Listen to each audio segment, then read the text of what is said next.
Do it today. Overcome procrastination, improve productivity, and achieve more meaningful things. By Darius Forrest. Part 1: Overcoming Procrastination. You cannot escape the responsibility of tomorrow by evading it today. Abraham Lincoln. Do it today, not tomorrow. Every time I put off a decision, hit the snooze button, skipped the gym, or didn't complete my tasks because I didn't feel like it, I always had an explanation for my continual procrastination. I told myself I was tired. Or that it could wait until tomorrow. Who cares if you put off something, right? Well, you should care. Because you're the one who's responsible for your life. Too often, we look at productivity tips, apps or tools as the magic answer to our problems. But that also means we allow ourselves to blame external things for our lack of productivity. No, it's not me, it's my old laptop. It sucks, and I can't work this way. The office is too loud. People keep calling and emailing me. I never have time. Battling procrastination is an inner battle.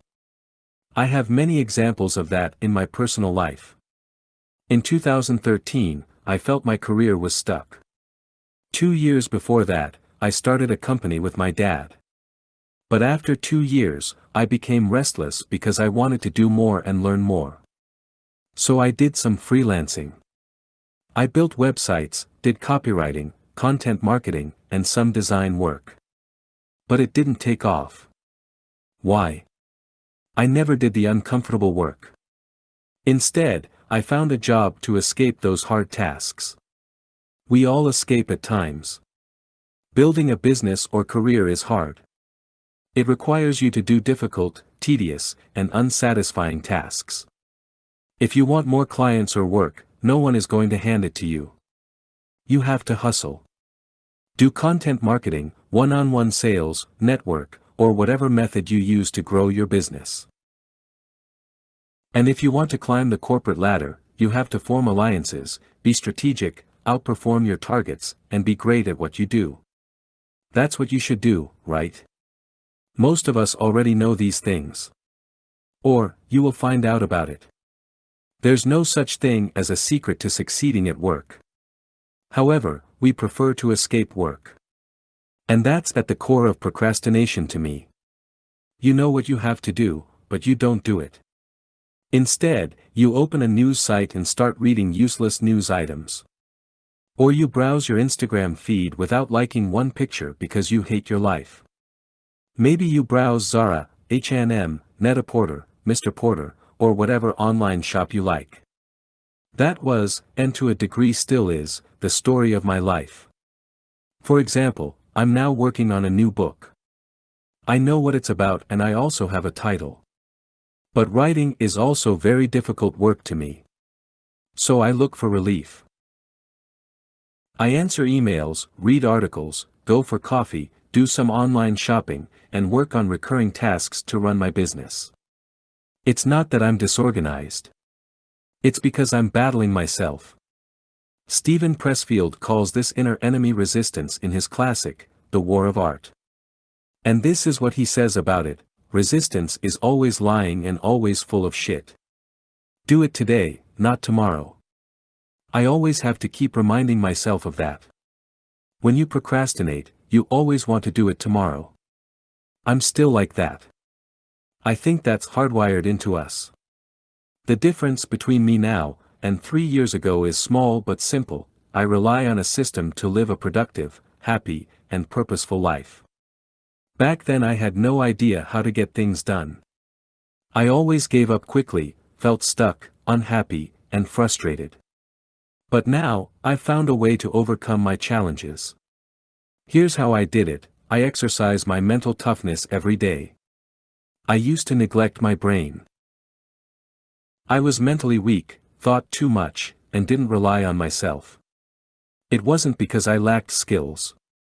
It was because I didn't trust in my ability to figure things out.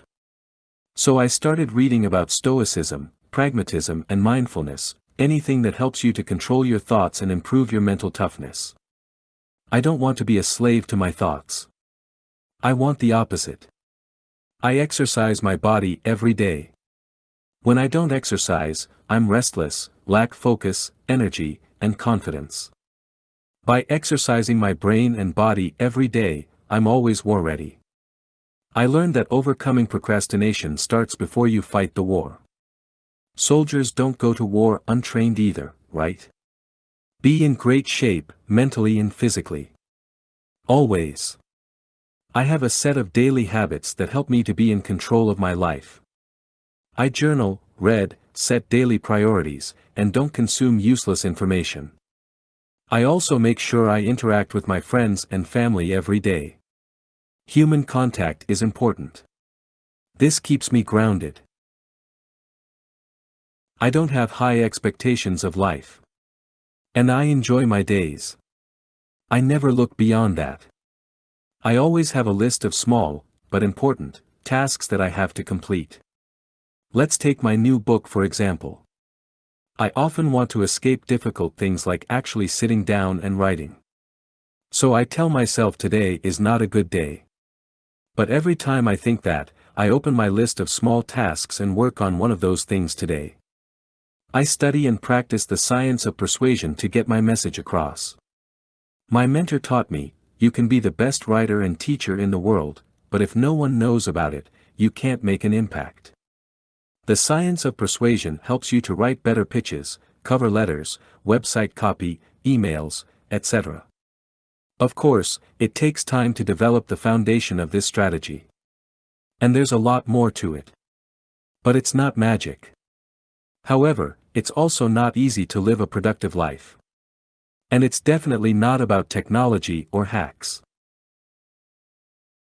It's about developing a sustainable system to build your life, career, and business on.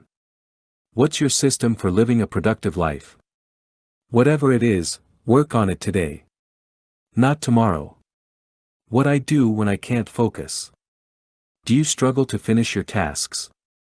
Are you always distracted by notifications, gossiping, or anything that's random? In that case, you and I are alike.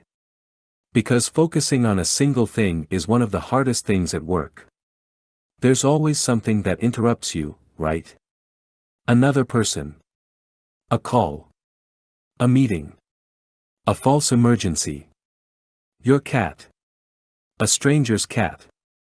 News about last night's NBA game. Sure, you can blame those things, but that's weak. You and I both know that those things can't interrupt you without your permission. That means every time you're not focused, you're giving someone or something permission to enter your mind. Scary, isn't it? That's how I look at interruptions. But I have to admit that I can't maintain my focus all the time. Sometimes, I give in. It's not good. Your life doesn't benefit from gossiping, looking at Instagram 439 times a day, watching 49 YouTube videos, and reading negative news articles. So, what can you do to improve your focus? Here are 2 things that I always do when I find myself not being able to focus on what matters. 1. Eliminate. Eliminate. Eliminate. Every day, we accumulate stuff. I'm not only talking about the stuff you're buying like clothes, kitchen equipment, house decorations, toys, gadgets, or whatever. We accumulate ideas. Have you ever thought about that? We're exposed to so many ideas that we adopt some of them, and make them our own. For example, many people have told me to create more YouTube videos. My family, friends, team members, readers, students, everybody has ideas. And they want to help. Likewise, I also share my ideas with others.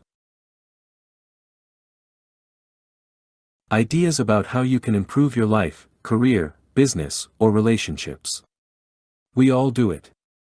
And there's nothing wrong with that. It only becomes a problem if you don't filter the input you get from people. So after I heard from people that I should make YouTube videos, I thought to myself, hey, I should make YouTube videos. I've been thinking a lot about that for the past 6 months. And I also invested a lot of time in creating a strategy. What should my videos be about? Where should I record them? How should I edit them?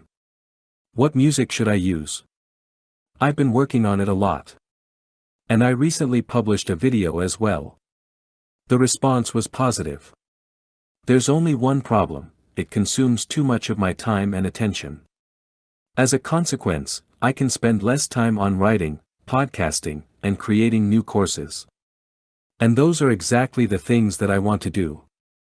I started a blog for a reason. I love to write, and I'm good at it.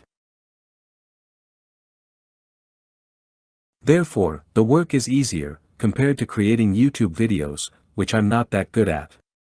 Plus, I thoroughly enjoy writing articles, books, and material for my online courses. When the work gets hard, I don't mind. But when I was working on YouTube videos, I got frustrated a lot. And again, my focus and work suffered from it. What did I do when I lacked focus? I asked myself this question: what things should I eliminate to make my life so simple that it's easy to focus? In this case, I stopped focusing on YouTube. Elimination is a key strategy that I use for many aspects of my life. We accumulate so much unnecessary baggage throughout the years that we consistently need to eliminate ideas, projects, work, objects, and so forth. If you find yourself struggling to focus, try this strategy. Make your life so simple that it's a breeze to live. And let's be honest here. Who wants to live a life that's impossible? Life is already hard enough. Don't make it harder. 2. Think about past success. Thinking about past success and happiness stimulates the production of serotonin, a chemical nerve our cells produce. Serotonin is the key chemical that affects every part of your body. Serotonin plays a huge role in our bodily functions. But it also helps to reduce depression, increase libido, stabilize mood, control sleep, and regulate anxiety. Serotonin also plays a massive role in our general well-being. But here's why serotonin matters to your focus. Serotonin also regulates delayed gratification. When your serotonin activity goes down, it can lead to a lack of focus on the long term. You are less likely to act on your plans. When you lose focus, there's a big chance that your serotonin activity is low. That's why you are giving into short-term pleasures like going out, drinking, shopping, having sex, watching TV, or anything else that gives you short-term pleasure. To improve your focus, boost your serotonin activity. Research shows that exercise can do that. But something else, that's equally effective, and a lot easier, is a simple mind exercise. All you need to do is remember positive events that happened in the past. Alex Korb, a neuroscientist at UCLA, and the author of The Upward Spiral, explains why remembering positive events helps you to focus on what matters. All you need to do, to increase serotonin levels, is remember positive events that have happened in your life. This simple act increases serotonin production in the anterior cingulate cortex, which is a region just behind the prefrontal cortex that controls attention. When serotonin goes up, your focus goes up. Ultimately, that's what you should do. I know that it sounds cheesy, but when something is wrong, you must fix it. When I can't focus, the first thing I do is to acknowledge that I have a problem that needs a solution. Some people go through life without even acknowledging that they have problems. No, it's not normal to check your phone every 2 minutes. No, it's not normal to gossip all the time. No, it's not normal to be bored. Focus on your life.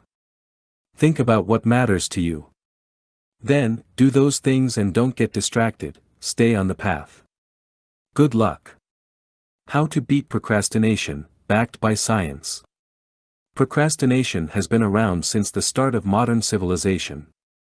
Historical figures like Herodotus, Leonardo da Vinci, Pablo Picasso, Benjamin Franklin, Eleanor Roosevelt, and hundreds of others have talked about how procrastination is the enemy of results. One of my favorite quotes about procrastination is from Abraham Lincoln.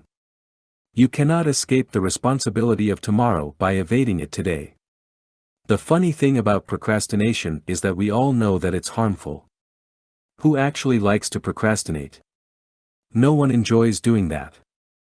Me neither. And yet, procrastination was the story of my life. When I was in college, every semester, this would happen. In the beginning of each semester, I was the coolest dude on the planet. Relaxing, going out, enjoying myself. Big time. I experienced no stress whatsoever. However, about a week before my exams, I would freak out. Dude, why didn't you begin earlier? I would tell myself. And what would follow is an ugly sight of me, with a bunch of Red Bull cans, locked up in my room, freaking out while I was studying. And research shows exactly that. When you procrastinate, you might feel better on the short term, but you will suffer in the long term. It doesn't really matter why you procrastinate. Some love the pressure of deadlines. Some are afraid to fail, so they put it off until the very last moment. One thing that all procrastinators have in common is that procrastination has a price.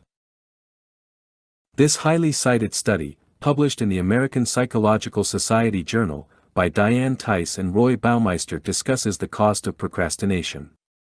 It is related to depression, irrational beliefs, low self-esteem, anxiety, stress. Procrastination is not innocent behavior. It's a sign of poor self-regulation. Researchers even compare procrastination to alcohol and drug abuse. It's serious. And I've experienced that for many years. The years after I got out of college were also a struggle in terms of starting and finishing work. Procrastination is a habit that just sneaks into your system. It's not something you can shake easily. Every time I had a business idea or wanted to start something, it went like this. Every time I had an idea or a goal, I would start, but along the way, things would go wrong. I went from start to total chaos. Distractions, other ideas, other opportunities, failure, negative self-talk, etc., would get in the way. And the results are always the same: you never get anything done. Beating procrastination. To me, the key finding from the study by Diane Tice and Roy Baumeister is this: the present evidence suggests that procrastinators enjoy themselves rather than working at assigned tasks, until the rising pressure of imminent deadlines forces them to get to work. In this view, procrastination may derive from a lack of self-regulation and hence a dependency on externally imposed forces to motivate work. Self-regulation, self-control, willpower, are all things that we overestimate. We think, yeah sure, I will write a novel in 3 weeks. In our minds, we're all geniuses and mentally strong. But when the work comes, we cop out. If you're a procrastinator, you can't help but delay work. And that's true for the small and big tasks. Sure, everybody fears to step outside of their comfort zone, that's why we call them comfort zones. It takes courage to make a bold move. But it sure doesn't take any courage to complete small tasks like paying bills, printing out something for your boss, doing taxes, etc. The truth is, procrastination has nothing to do with what you're trying to do, small or big. It can wait until later. It can always wait, right? For me, completing tasks went like this: there comes a moment between the start and end of a task. I call it the slope of procrastination, when you give in to one distraction. And that's exactly the moment you give up being productive. You start working on a task, you're excited, you're focused, but then, after some time, you think, let's read the news for a second. It always starts with just one thing. Then, you think, I might as well watch one episode of Game of Thrones. Then, a video on YouTube, and then another one. Then, a little bit of Instagram browsing. And so forth. It always ends with a bang: this is the last time I'm wasting my time. Yeah, right. Willpower doesn't work. Systems do. What you really need is a system for doing work. A lot of people shy away from routines, systems, and frameworks because they want to have freedom. I'm sorry to disappoint you, freedom is your enemy. The fact is that, if you want to get things done, you need rules. What are some things that research proved to be effective? Self-imposed deadlines. Accountability systems, commitment with friends, or a coach. Working/studying in intervals. Exercising 30 minutes a day. A healthy diet.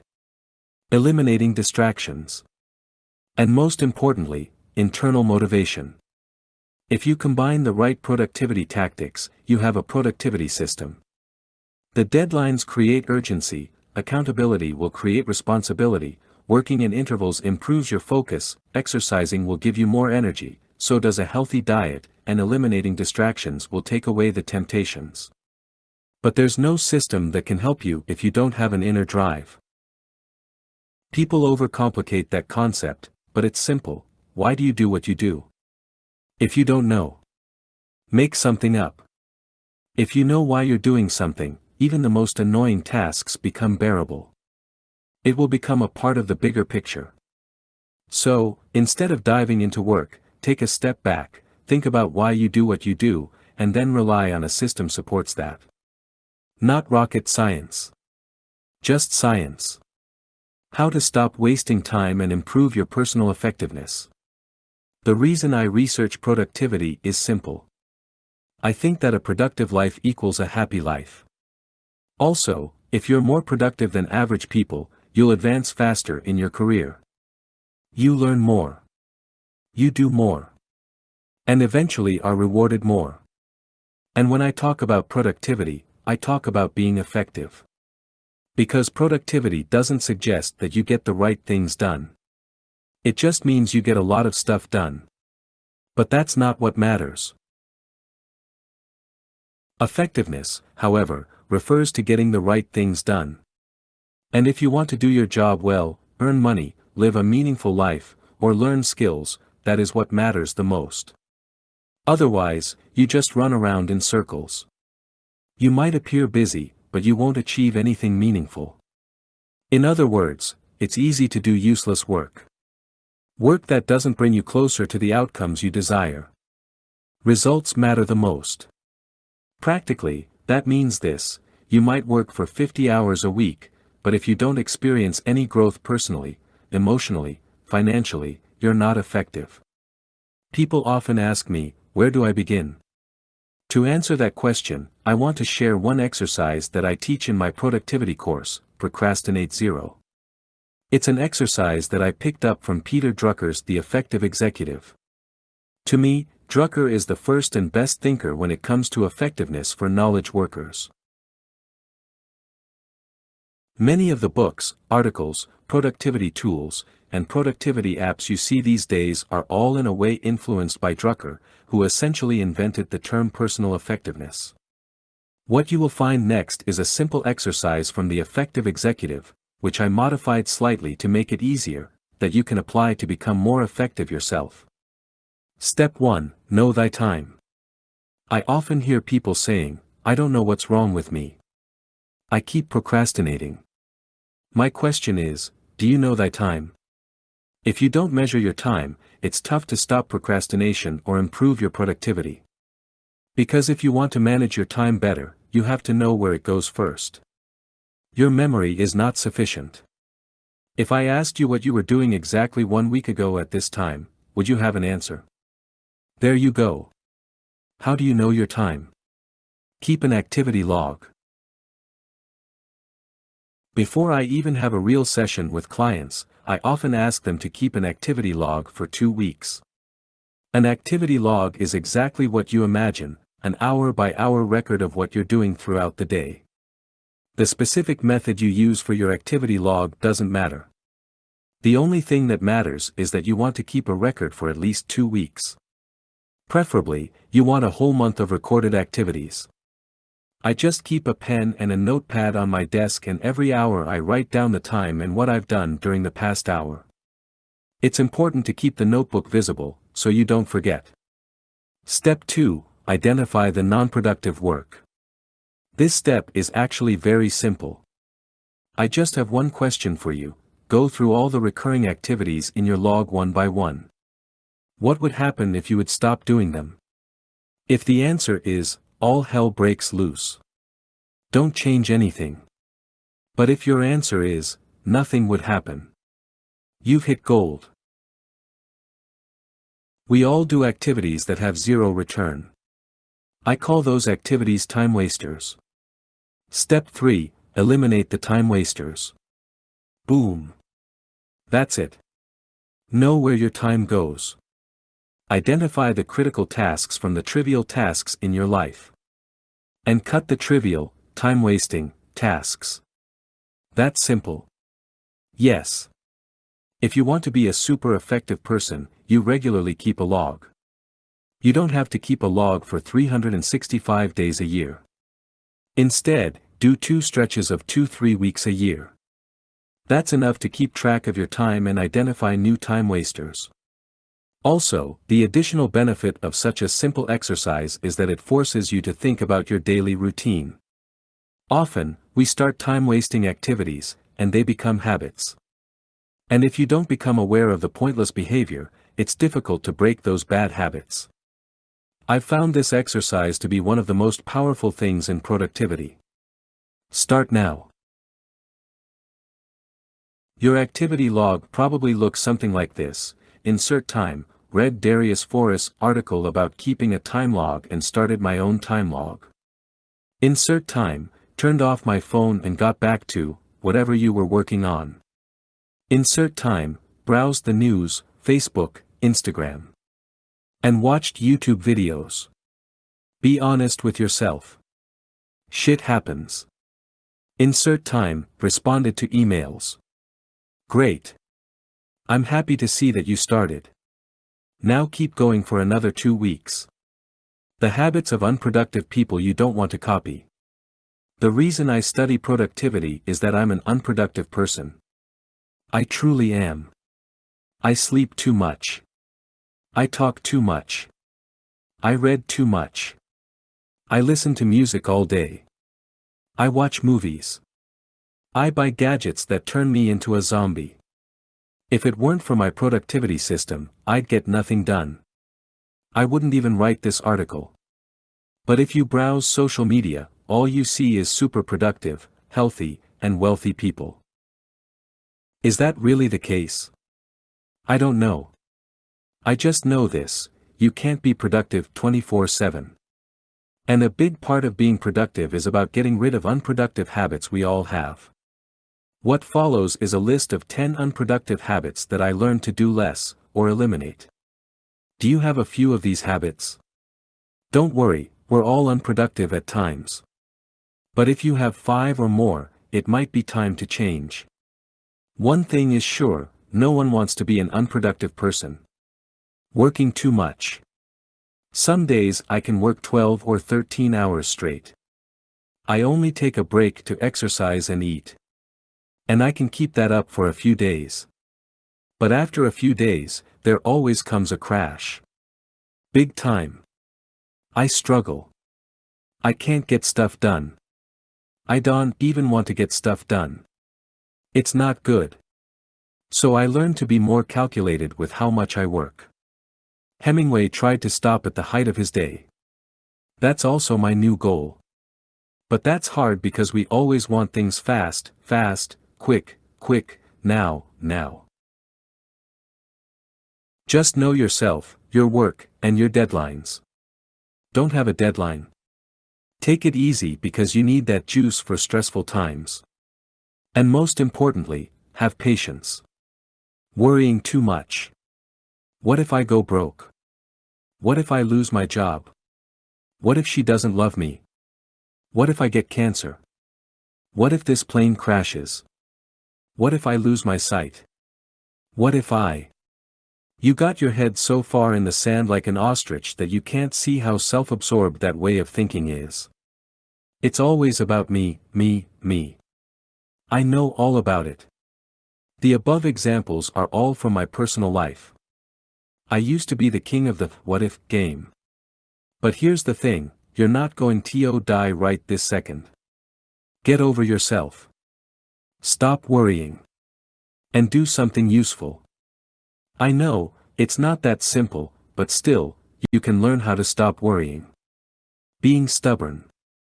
We deal with people all the time. Do you ever think, why should I listen to this guy? Or, what does she know? I don't know. Maybe more than you do. We just don't know until we listen to others. But if you always think you're the best in the world, you never give people a chance. I think everyone is stubborn. Some are extreme, and some are just a little stubborn. I must say, stubbornness is also a good trait. It's good to be deaf to critics and not about care what people think. But being stubborn in relationships is plain frustrating. That kind of stubbornness is not good. And it just so happens to be that life is based on relationships. And your career too. So when you refuse to work with others, you're sabotaging everyone else that's involved. Just remember that. I try to remind myself often that stubbornness can be bad. But sometimes it's so bad I don't even listen to myself. But I keep trying. Checking things. What are you doing? I was just checking Facebook. What are you checking? Email. TMZ. CNN. NBA. NFL. Instagram. Twitter. Snapchat. Checking is not a useful thing. It might be a verb, but it's not a real action.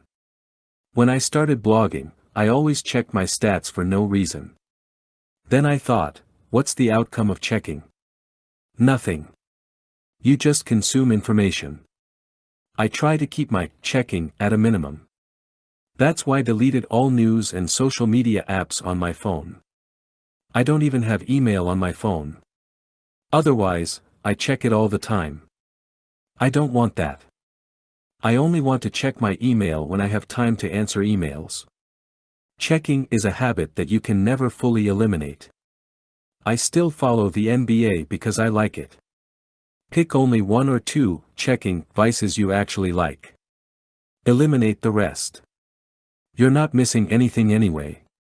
Escaping life. Until 2 years ago, every time I'd get stressed out, I said stuff like, I need a drink. Or, I have to go on a vacation. And when I had issues at work or in my relationship that became too much to handle, I preferred to pretend they didn't exist. Sometimes I would take some time to talk about it. But there are always deeper issues at play. Back then I didn't like my job, relationship, and the city I lived in. I basically didn't like my life. Did I change it? Nope. I always tried to escape my issues. Escaping problems gives you some stamina to face your shitty life again. But you and I both know that problems never go away until you grab them by the root and extinguish them.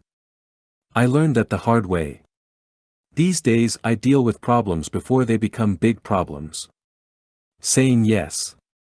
Most people are afraid to say no. Maybe you don't want to let people down. Maybe you are uncomfortable with the word no. I don't know. Doesn't matter, really. What matters is this: if you keep saying yes, you're living someone else's life. Think about it. Deep down, we all know that it's true. We're not even in control of our own time. Want to be in full control of your life? Say no to a million things and yes to a few things that matter. Not writing things down. Yeah, you have the memory of an elephant. Or you're so smart that you remember everything, right? Wrong. Not writing down your thoughts, ideas, tasks, etc., is stupid. Why? Because you're wasting a lot of brain power when you rely on your memory. When you write everything down, you can use your brain power for other things. Like solving problems. That's actually useful and advances your career. If you journal, that's even better. But I've found that not everyone likes the idea of journaling. So let's just call it writing things down. What did you write down while you're reading this article? Being hard on yourself. I suck. No, you don't. Why? You got out of bed this morning, right? Yeah. Congratulations. You survived this hard thing called life. Be proud of yourself. Everything you do after getting out of bed is a win. Neglecting your personal education. Woohoo. I finished college. Goodbye lame old books. If that was you, no matter how long ago, you do suck. Who learns one thing and stops forever? I don't even know why we have that idea planted in our brain. I always thought that learning stops when you get out of school. But the truth is, your life stops when learning stops. Invest in yourself. Learn something. Read books. Get courses. Watch videos. Do it from home or go places. It doesn't matter. Just learn new things. You'll be more productive and more excited about life. Hating rules. I saved the best for last. Most people hate rules, right? It starts when we're kids. Why do I have to do this? Why do I have to do that? Because it's better for you. That's why. You weird kid, but when we're adults, we don't have to follow the rules, other than actual rules set by the government, but you get what I'm talking about. Rules are dumb. That's what I always believed. I thought I was a maverick. But I was an idiot. Rules are actually the best thing about life. Without rules, we would be hot dog eating pigs right now. And when it comes to productivity, the first rule is, have rules. If you want to live without rules, go ahead. But life is not Fight Club. Rules actually help us to solve problems and get the most out of life. Josh Weltman, an advertising creative director for 25 plus years, and the co-producer of Mad Men, put it well in his book Seducing Strangers: Solving a Problem Requires a Weird Combination of Freedom and Constraint. Whenever I hear, just have fun with it, or, think outside the box, I know from experience that things are about to turn into a colossal waste of time. Good news, you make up the rules. For example, one of my personal rules is this: never complain. Another one is, read and exercise every day. And, close the day every evening by setting your next day's priorities. When you combine all your productivity rules, you have a system. Voila! And a system changes everything. I rely on my system to work smarter, better, happier, and effectively. It took me years to figure out that a system is a good thing, and a few more years to create one, but it was worth it. Because now, I get to be a productive person. Not bad for an unproductive person, huh? This 30-minute evening ritual will help you to kick life in the ass. After a busy day, it's quite challenging to wind down and get ready for a good night's sleep. Too often I find myself working until late. And sometimes I might find myself reading or watching a TV show. And when you're ready to go to sleep, you can't. Your mind is buzzing with thoughts you don't want at that time of day. It's no secret that a lot of people have difficulties with sleeping. According to the National Sleep Foundation, 45% of Americans say that poor or insufficient sleep affected their daily activities at least once in the past 7 days. Why's the evening so important? Well, you might have a perfect morning ritual, a fully planned calendar, and the intention to crush your day, but if you lack the energy, you're not doing anything productive. During the past 6 months, I've experimented a lot with evening and morning rituals. What I've found is that a morning ritual is easy to implement in your life. But they're also easy to quit. When we wake up tired, we often fall back on our, not helpful, habits. End result? You lose, and life wins. You end up not focused, out of control, agitated, and just not happy overall. That's why I've created an evening ritual that helps me to get ready for some well-deserved rest. We all know it, get 7 to 9 hours of sleep. But too often life gets in the way, and we don't follow common sense. But with the following evening ritual, I've found a good way to bring more consistency in my evenings, and therefore, my life. From minute 0 to minute 10, close the day. Every evening I take 10 minutes to journal about my day. In a few sentences, I write about what I've accomplished, what I've learned, and anything that's worth remembering. That simple exercise helps me to, 1. Remember what I did, sounds stupid, but we forget most things we do. 2. Review my progress and see whether I'm doing all the things that I should be doing, like reading, working out, spending time with my family, writing, talking to people I work with. I've learned this exercise from Jim Rohn. He says, at the end of each day, you should play back the tapes of your performance. The results should either applaud you or prod you. It's simple, close the day before you start a new day. Also, close every week before you start a new week. Similar for every month, and every year. Sounds simple, right? It's one of those simple ideas that have a huge impact on your life. From minute 10 to minute 20, review tomorrow's calendar. This is essential. When you wake up, you want to know exactly what your day is about. Do you have any important meetings or calls? Deadlines, maybe? What do you have to get done? When are you working out? Do you have any pressing items on your agenda? When are you dealing with them? This simple exercise takes away almost all stress and anxiety I have. Most anxiety comes from unsolved problems. And often, we worry about problems that are not real. But when you say to yourself, I'm going to work on problem X from 10 a.m. until 11 a.m., you can relax. Also, there's nothing you can do late in the evening. Just go to bed, already. Leave the problem solving for tomorrow when your brain is fresh. From minute 20 to minute 25, prepare your outfit. Oh, you're so vain. No, I don't want to unnecessarily stress my brain. Look, your brain is a muscle. And after a certain amount of decisions, your brain runs out of juice. And that means the quality of your decisions will decrease. That's called decision fatigue. But I'm not worried about that in the evening because I'm headed to bed so my brain can recharge.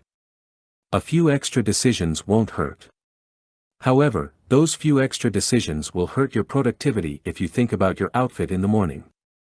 So why not prepare your outfit so you don't have to use your precious brainpower in the morning? From minute 25 till minute 30, visualize. Because I've gone through my calendar earlier, I know what my day will look like. Next up, visualize the next day in detail.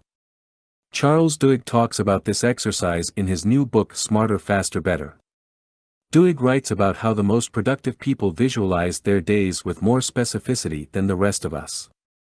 I prefer to do this exercise in the evening because when I wake up in the morning, I still remember what I've visualized. The result is, no more snoozing.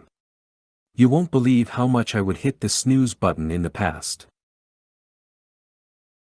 In fact, I would snooze so often that the alarm on my phone would just give up. The hardcore snoozers know what I'm talking about. Hit snooze so often, and you win. The opposite is true. Snoozing is for losers. But I'm not losing anymore because of this 30-minute evening ritual. As a result, I go to sleep without stress, and I wake up with focus. I exactly know what I have to do to turn the day into a success. And that's what I want to achieve with this ritual. 30 minutes of your evening sounds like a pretty good ROI if you want to improve your life. So give it a try tonight and find out for yourself. But don't be surprised if you wake up tomorrow morning ready to kick life in the ass. Why disconnecting from the internet improves your focus. Modern life is pretty good. You're always connected to the internet, inside your home, and outside of it. With your smartphone, you have the world at your fingertips. Sounds great, right? Not. Most people don't use technology but are rather used by technology. Apps, games, videos, articles, commercials, TV shows, are all designed to keep your attention. So without you knowing it, you waste countless of hours every single week. Your attention is all over the place, but not at the right place. To be everywhere is to be nowhere. Seneca. Why do you think Netflix automatically starts the next episode in 3, 2, 1 seconds? When that happens, you think, screw it, let's watch another episode. The same goes for YouTube. Why do you think their suggestions are so good? They keep you locked in. And this applies to all content. There is always a next video, episode, article, game, round, movie, you name it. Funnily enough, most people who read these type of articles know that a lack of focus is bad. And in recent years, a large number of research papers and books have appeared about the harmful effects of distractions. Specifically, research shows that distractions are associated with more stress and higher frustration, time pressure, and effort. Doing focused work is hard. We're always distracted. And it's not your fault. Most technology taps into your lizard brain and locks you in, it turns you into a consumer. So don't even think about resisting the internet or technology. I bet you've tried it in the past. I'm never going to browse mindlessly for hours. Yeah, right. What will work? Recently, I wrote about how I beat procrastination by creating a system. Well, one of the most critical parts of that system is this: disconnect from the internet. And there's only one reason to do that: too much of anything is a bad thing. Even good things. Too much exercise. You will get overtrained. Too much love. You will smother people. Too much work. You will burn out. Too much food. You will get fat. Too much water. You will die. So why do you consume so much internet? I asked myself that question 2 years ago. I had no answer. So I thought, I do everything else in moderation, why not the internet? Soon I found out that there's no moderation with internet usage. It's like an all-you-can-eat buffet. You're already full, but you still keep eating. And after you've stuffed yourself, the regret will eat you up alive. And that's the same with internet usage. It's so tempting and satisfying, and available everywhere. So you go all out with it. YouTube, WhatsApp, Facebook, Snapchat, etc. I'm all about eliminating distracting stuff. However, I also don't want to live my life as a recluse. So I had to find a middle ground that worked. I found that a simple tweak in my attitude towards the internet did the trick. I went from always connected to always disconnected. In practice, it works like this: on my phone, Wi-Fi and mobile data are standard off. I only turn it on when I need it. On my laptop, I use an app called Self-Control during the times I work. Try Focus Me for Windows. The app blocks distracting sites. The advantage is that my apps like Evernote, Day One, Office 365 remain connected, so I can save my work in the cloud. Always connected isn't a good thing for your focus and productivity. It's the same as going to the gym. Or having dinner. Or having a romantic evening with your partner. You don't do those things for 24 hours a day. You do them for 30 minutes, an hour, or a few hours. Too much of those things is simply not effective. Being disconnected from the internet has worked wonders for me. I don't feel the urge to check my smartphone, email, or the news 500 times a day anymore. And after a while, you feel like you're not missing out on anything. That brings a sense of calmness to your life. I also get more out of my days. I achieve more things than ever, feel less distracted, and have more time to spend on the things that make me happy. At the end of the day, the internet is just a tool. However, some of us think it's everything. But I'm pretty confident that, in years from now, I will not look back and regret that I didn't spend enough time on the internet. Can you imagine? You're on your deathbed, and you're saying this to your family: I'm glad I watched so many fail compilations on YouTube. Nope. You'll probably look back and reflect on the time you spent with your family or friends. Or the memories you made when you were traveling. Or how much you enjoyed your work. So cut the crap with the internet. It's not giving you anything but frustration. And after reading this article, disconnect. You will get some withdrawal symptoms like grabbing your phone 100 times. Or hitting the F key on your keyboard, for Facebook, all the time. But I'll promise you this: disconnecting will help you do more. And that's what life is about.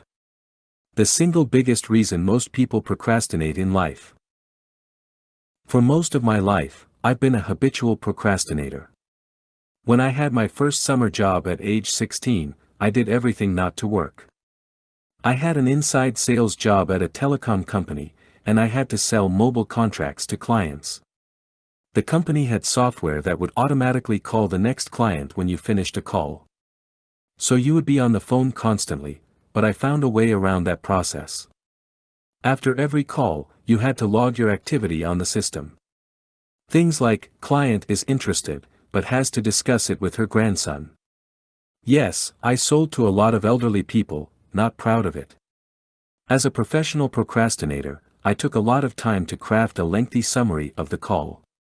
When my manager asked me about my low number of calls per day, I told him, if one of my teammates calls the client, they know she had to talk to her grandson. That's valuable information, right? I did everything to put off the next call. I also procrastinated during my years at university, pursuing a master's degree in marketing. I always waited until the last moment to finish an assignment or study for an exam. I even procrastinated when I worked as a freelance marketing consultant after I graduated. I'm doing research. This time, I told myself. I didn't understand why I always put off things to the last moment. I thought it was a part of my character. And many of my friends were similar. They would say, "Who wants to work? Let's have some beer." This is what I believed: work is something you don't like to do, you just do it because you need money and status. Sadly, many of us believe that is the truth. Fortunately, my procrastination behavior changed this year. It wasn't some kind of magical productivity hack or software that turned me into a productivity machine. I'm more productive and focused than ever. And I'm more satisfied with my work than in the past. Do you want to know the secret? I'm finally doing something that I love. That's it. Work is not bad at all. I love to write, that's why I do it 7 days a week. I didn't like my previous jobs, businesses that I started, and I sure didn't like to study for classes I had zero interest in. Previously, I thought that you procrastinate because you have poor time management skills. That's why I've tried every productivity hack, system, or software, but they are all useless when you compare it to doing meaningful work. Do you want to get stuff done? Do stuff that matters. Productivity hacks get a lot of attention. And very often, people present with time management tips as a solution. In a way, time management reminds me of speed reading. Many of us want to speed read to finish more books in less time. But why? I enjoy reading. I don't want to spend less, but more time on reading. It seems like we want to skip the actual work and only focus on the outcome. It's like Ryan Holiday, author of The Obstacle is the Way, says in his article about speed reading: if you find yourself wanting to speed up the reading process on a particular book, you may want to ask yourself, is this book any good? Life is too short to read books you don't enjoy reading. I think you can apply Ryan's quote to your life and career as well: life is too short to do work you don't enjoy. No matter how many productivity hacks you try, you won't produce more if you're not passionate about what you do. If you find yourself regularly procrastinating, you may want to ask yourself, am I passionate about my work? If the answer is no, you know what you have to do: find something that you are so passionate about that you don't want to procrastinate for 1 second. We all know that time is finite, so why not behave accordingly? If you know that you have limited time on this planet, why waste it? We all sorely complain of the shortness of time, and yet have much more than we know what to do with. Our lives are either spent in doing nothing at all, or in doing nothing to the purpose, or in doing nothing that we ought to do. We are always complaining that our days are few, and acting as though there would be no end of them. Lucius Aeneas Seneca. I'm a believer of, do what you're passionate about, but I'm also a believer of, do what you're good at. The sweet spot is right in the middle: a job that you love, and are also good at. Ramit Sethi, author of I Will Teach You to Be Rich, says that work and passion go both ways. He says that when we get really good at our job, we often become passionate about it. I'm not saying that productivity tips are useless. In fact, I've written about productivity tips that improved my output. What I am saying is that the best solution for procrastination is doing meaningful work. And procrastination can be a sign that you're doing something that's not meaningful. Don't let procrastination become a habit. After all, the worst procrastination is putting off your dreams and goals.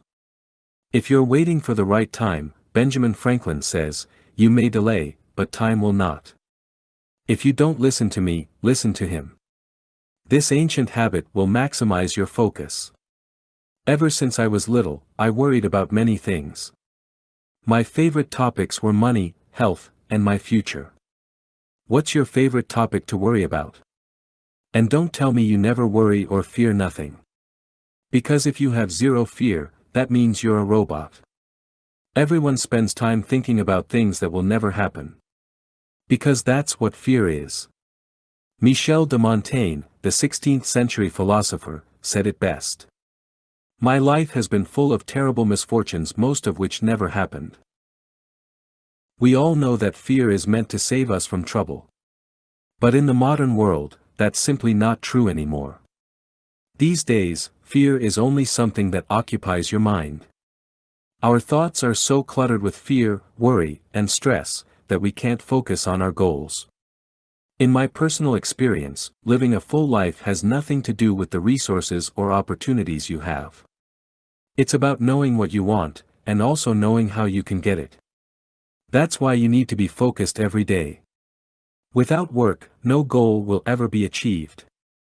That's why I want to share one ancient habit that stood the test of time. This habit has proved itself over and over again. The power of having a mantra. I'm not a spiritual person. I believe in coincidence and luck. I also don't believe in some kind of spiritual energy that we can't see. I'm a pretty skeptical person. But I'm also a pragmatist. I believe in what works. That's why I never challenge religion or spirituality, because it works for millions of people. In fact, I study religion, cultures, and different beliefs that people have. And one thing that I've learned from religion is how useful a mantra is. Most of us have heard about it, but few of us have one or, let alone, actively practice it. What is a mantra, anyway? A good definition I found online is this: a mantra is a sacred utterance, a numinous sound, a syllable, word or phonemes, or group of words in Sanskrit believed by practitioners to have psychological and spiritual powers. Mantras exist, in some shape or form, for centuries. You can find them in Hinduism, Buddhism, Taoism, and Christianity. I've learned that people from all over the world use a mantra to overcome fear and improve their focus. It doesn't matter who came up with it first. What matters is that it works. My favorite example of someone who applies it is Floyd Mayweather. Yes.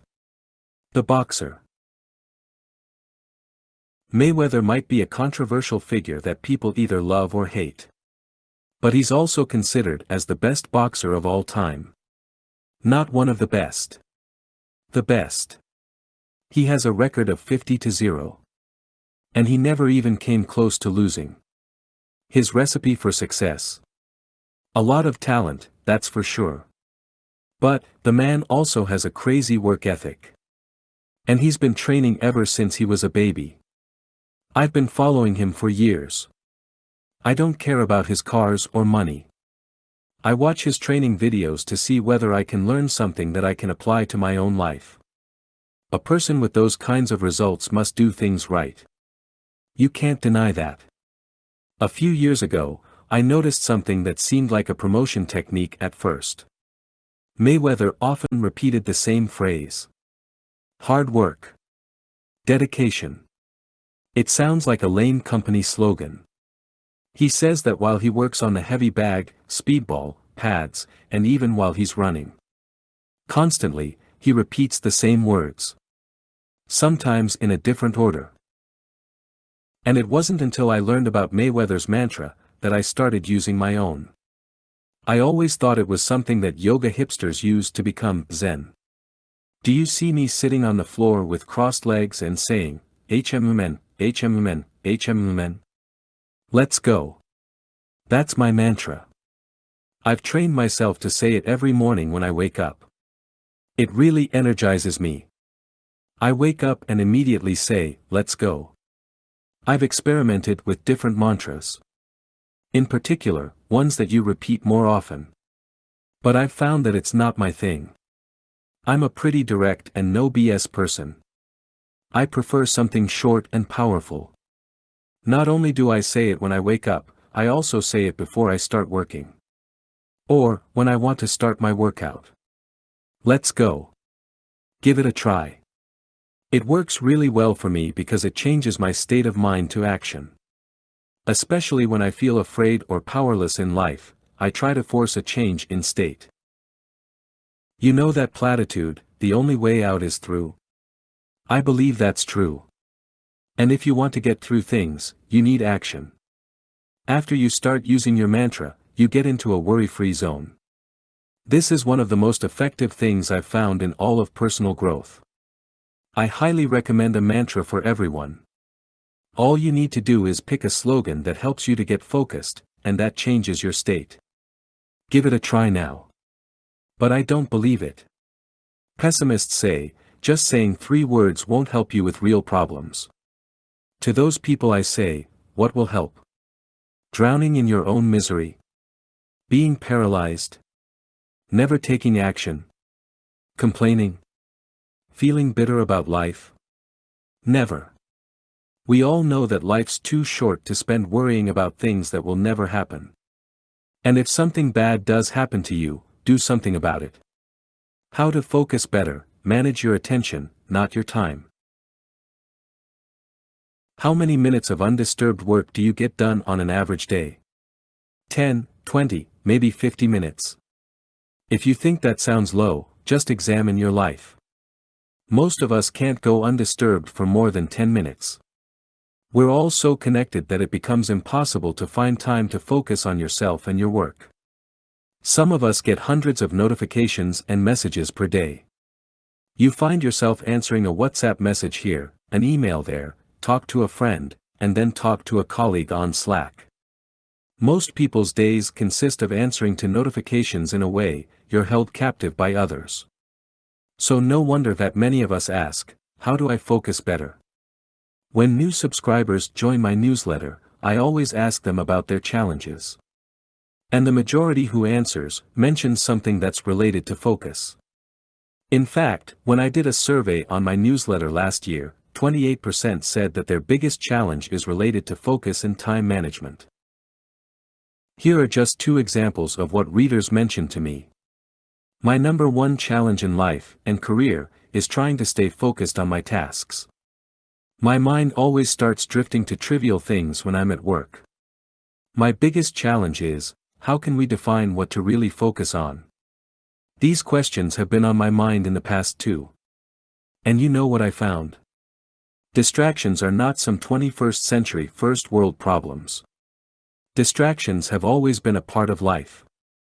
It has nothing to do with your smartphone or YouTube, online shopping, Instagram, or any other thing you want to blame for your lack of focus. It's human nature. We love to be busy. Socrates, one of the founders of Western philosophy, warned us 2,400 years ago. Beware the barrenness of a busy life. Busyness is not a good thing. Because busyness and distractions go hand in hand. Want no distractions? Move to the woods, but that's not how life works. Plus, modern-day life is too good. Seneca, one of the most famous Stoic philosophers, said this in Letters from a Stoic. There is never a time when new distraction will not show up. There are always distractions. So you better train yourself to manage your attention. Not your time. Because that's the biggest mistake people make. We falsely believe that we can manage time. But time can't be managed. The only thing you control is your attention. And remember, focus determines the quality of your life. No focus means no control of your attention. And no control means frustration. We all know what frustration leads to. Start managing your attention. Not your time. Part 2, Improving Productivity. It's like a lot of things, said the smith. Do the least part of it wrong and ye'd just as well to do it all wrong. Cormac McCarthy. Smartphones harm your productivity more than you think. Believe me, that thing you're using to read this article is not your friend. And even if you're reading this on your laptop or PC, there's one thing I want to ask you: how important is your device to you? I was shocked when I read a weird statistic a while back. An experiment, which was conducted by the universities of Würzburg and Nottingham-Trent, revealed that 37.4% of the participants rated their phone as more or equally important in relation to their close friends. Weirdos. Seriously, what's wrong with people? 29.4% of those weirdos even said their smartphone was equally important, or more important, to them than their parents. Or is there something wrong with me? Am I just an old-school person who likes to read books all day and only has a few close friends and family members that he actually values? Look, I'm not joking around. Smartphones are dangerous. Not because they may cause stress, anxiety, and even depression, but because they change your behavior. It seems like we can't focus on one thing for more than 5 seconds. Why?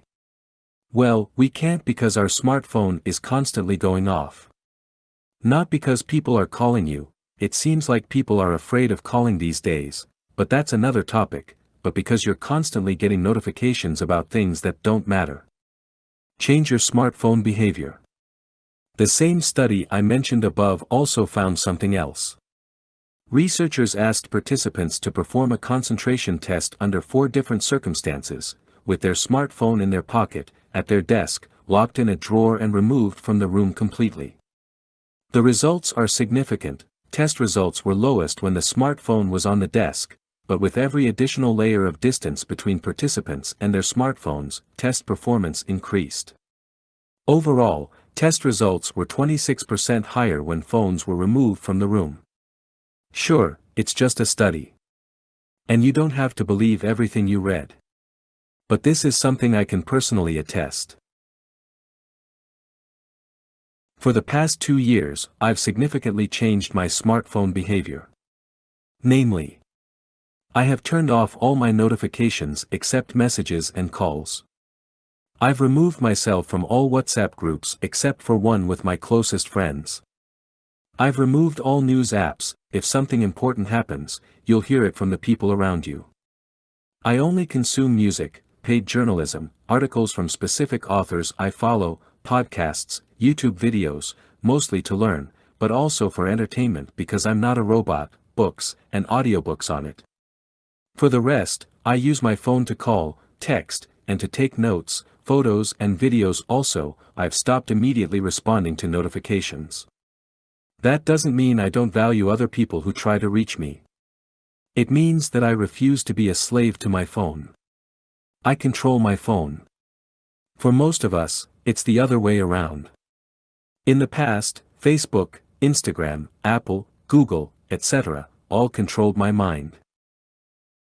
Obviously, they still do because the only way to escape those idiots is to cut yourself off and run to the woods.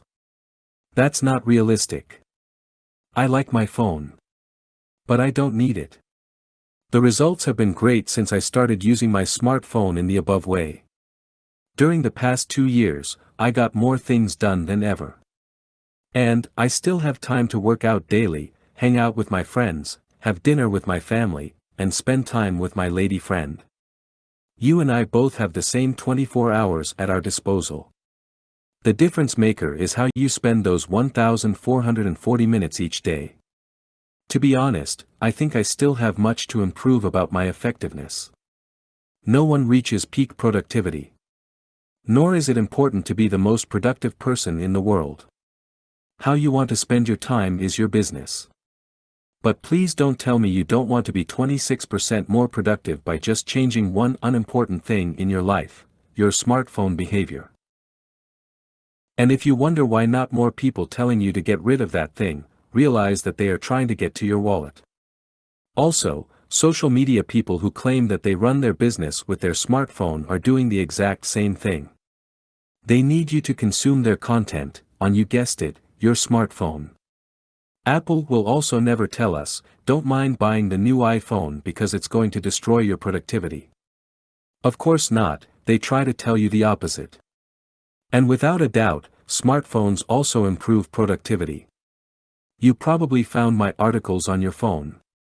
That's awesome. And I also read a lot of articles and books on my phone. But you and I use the device to learn something, which is always a good thing. People who make phones and apps are smarter than us. Their only goal is to get you hooked. I think it's good to realize that.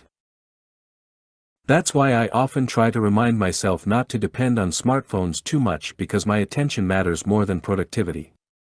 It's time to reclaim your attention. And thereby, reclaim your life. It's worth it. How perfectionism is destroying your productivity. Do you always worry that you didn't do a good job? Do you always question your work and your actions? Are you afraid of admitting your mistakes? Does rejection make you feel like shit? If so, you're in great danger. I'm not a perfectionist myself. At least, that's what I try to tell myself. I bet that you try to tell yourself that as well. In fact, the people who don't admit it are the worst. But here's the thing, if you're a perfectionist, you're just a procrastinator with a mask. It's no different from someone who's lazy and does nothing at all. Don't believe me? Let's take a look. A perfectionist always waits for the right moment. Never makes mistakes. Always needs more time. But at the end of the day, life and work are about outcomes. Results matter. And if you're a perfectionist, you might get the outcome someday. But the question is, when? And, at what cost?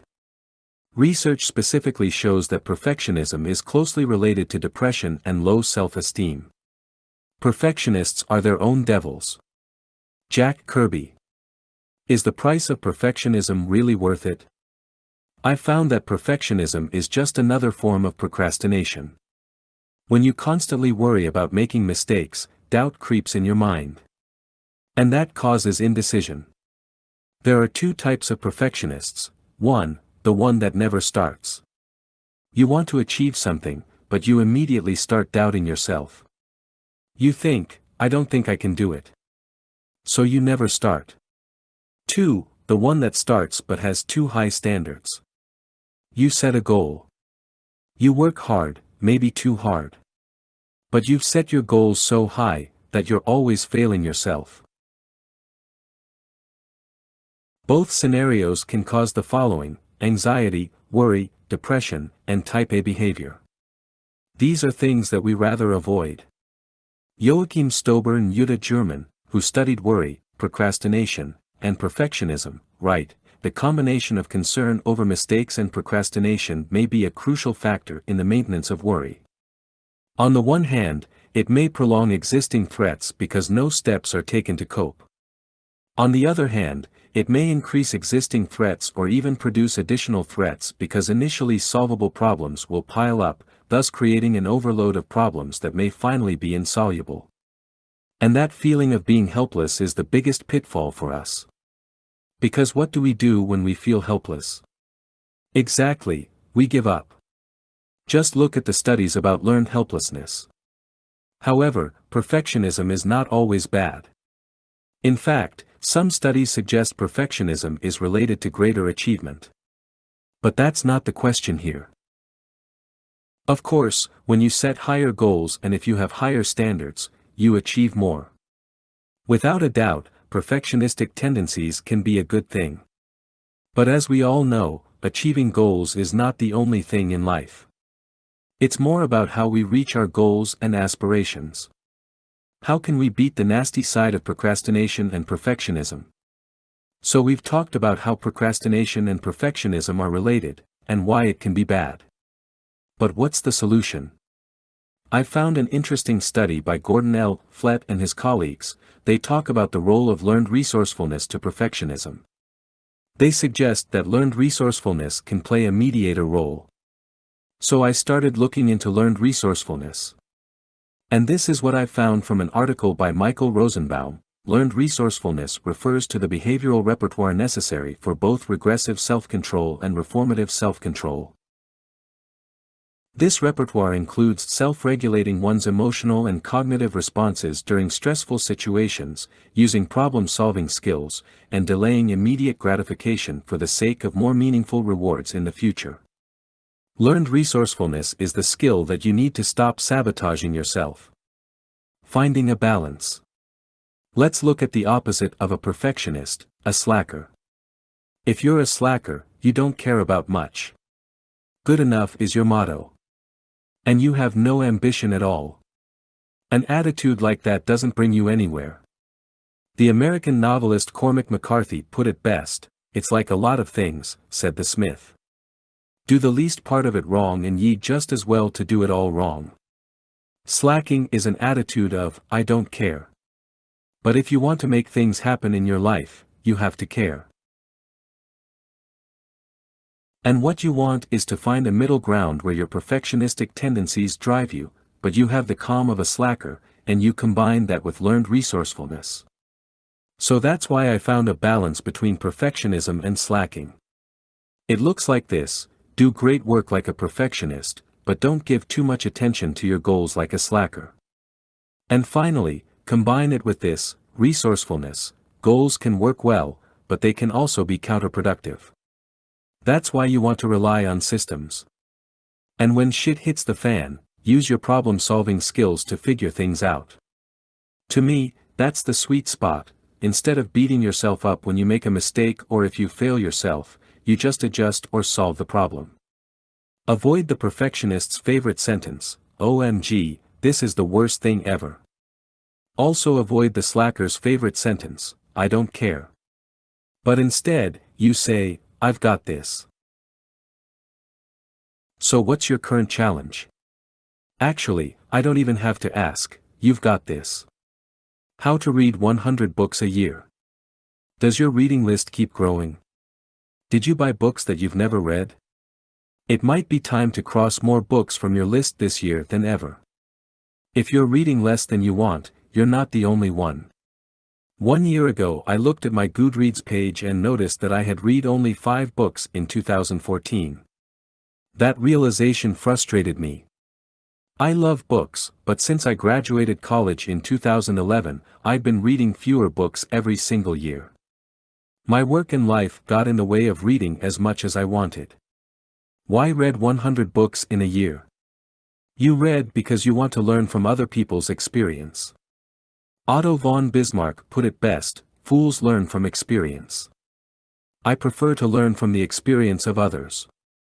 If you want to get anywhere in this world, you need to educate yourself, and to educate yourself you need to read, a lot. Here's how to do it. 1. Buy in bulk. It costs money to buy books, and it costs you time to read them. I'm assuming you have both if you're reading this. Everyone can make time. And if you don't have money, find a way to make or save money. As Dutch Renaissance man Erasmus once said, "When I have a little money, I buy books, and if I have any left, I buy food and clothes." Be assured, the money and time you spend on books are worth it. I can't think of a better investment. Books are only a waste of money if you don't read them. If you want to read more, you have to buy more books. Some people don't get it. They spend $200 on new shoes, but they find it ridiculous to buy 20 books from Amazon. The idea is simple: if you have more books in your house, you'll have more choices, and this will help you read more. Here's why: most of the books you read are not planned in advance. You don't sit down in January and say, "The first week of June I'll read this book." You finish a book, look at your inventory, and decide what to read next. Don't overthink which book you should read next. you'll end up reading reviews for hours, which is a waste of time. For example, most people who want to start with Stoicism ask me, which one should I read first, Seneca, Marcus Aurelius or Epictetus? Buy them all. Read them all. Having an inventory of books keeps up the momentum. You also never have an excuse not to read. 2. Always, eating. You might have heard of the term ABC from the play/movie Glengarry Glen Ross, always be closing. Many salespeople and entrepreneurs live by that motto. I live by a different motto, always be reading. I read a minimum of 1 hour per day on weekdays and even more during the weekend and holidays. Find a way to read around your schedule and your life situation. Don't make excuses like you're tired or too busy. Always be reading means that you read on the train. Read while you're breastfeeding your baby. Read while you're eating. Read at the doctor's office. Read at work. And most importantly, read while everyone else is wasting their time watching the news or checking Facebook for the 113th time that day. If you do that, you'll read more than 100 books in a year. Here's how. Most people read 50 pages an hour. If you read 10 hours a week, you'll read 26,000 pages a year. Let's say the average book you read is 250 pages. In this scenario, you'll read 104 books in a year.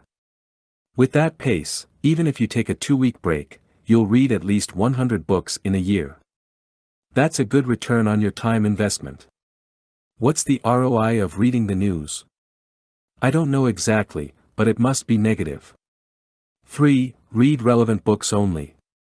Have you ever read a book that's supposedly amazing and you don't get it? I wouldn't go as far as saying that any book sucks because people spend a lot of time writing and editing a book. But not all books are for everyone.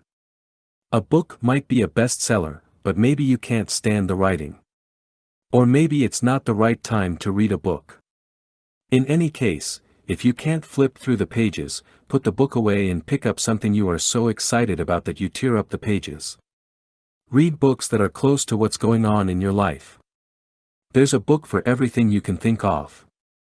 People are writing books for 2,000 years, and there have been plenty of people in your shoes, struggling teen, aspiring artist, broke entrepreneur, new parent, etc. Don't waste your time reading about subjects you have zero interest in. Instead, pick out the books that are related to your profession or hobby. Read books about people that you admire. Don't read a book just because it's a bestseller or a classic if it has no meaning to you. 4. Read multiple books simultaneously. There are no rules to reading, so you can do whatever you want. At times, I'm reading 5 books at once. I might read 50 pages of one book in the morning and then read another book in the afternoon. That's how I prefer it.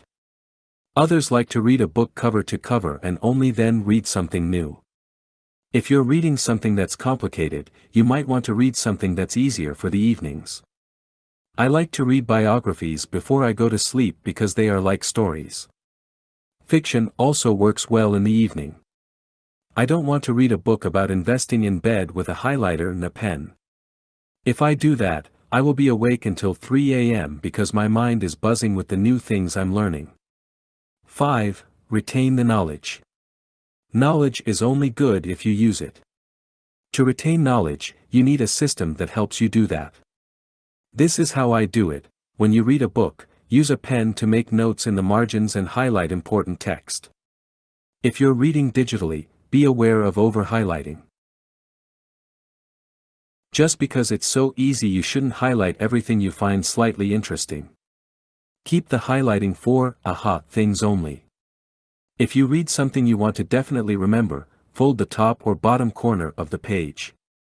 For digital readers, take a picture and store it in a note-taking app you prefer.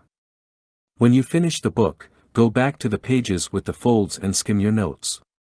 Write down, use your note-taking software or physical notebook, in your own words what the book is about and what advice the author is giving.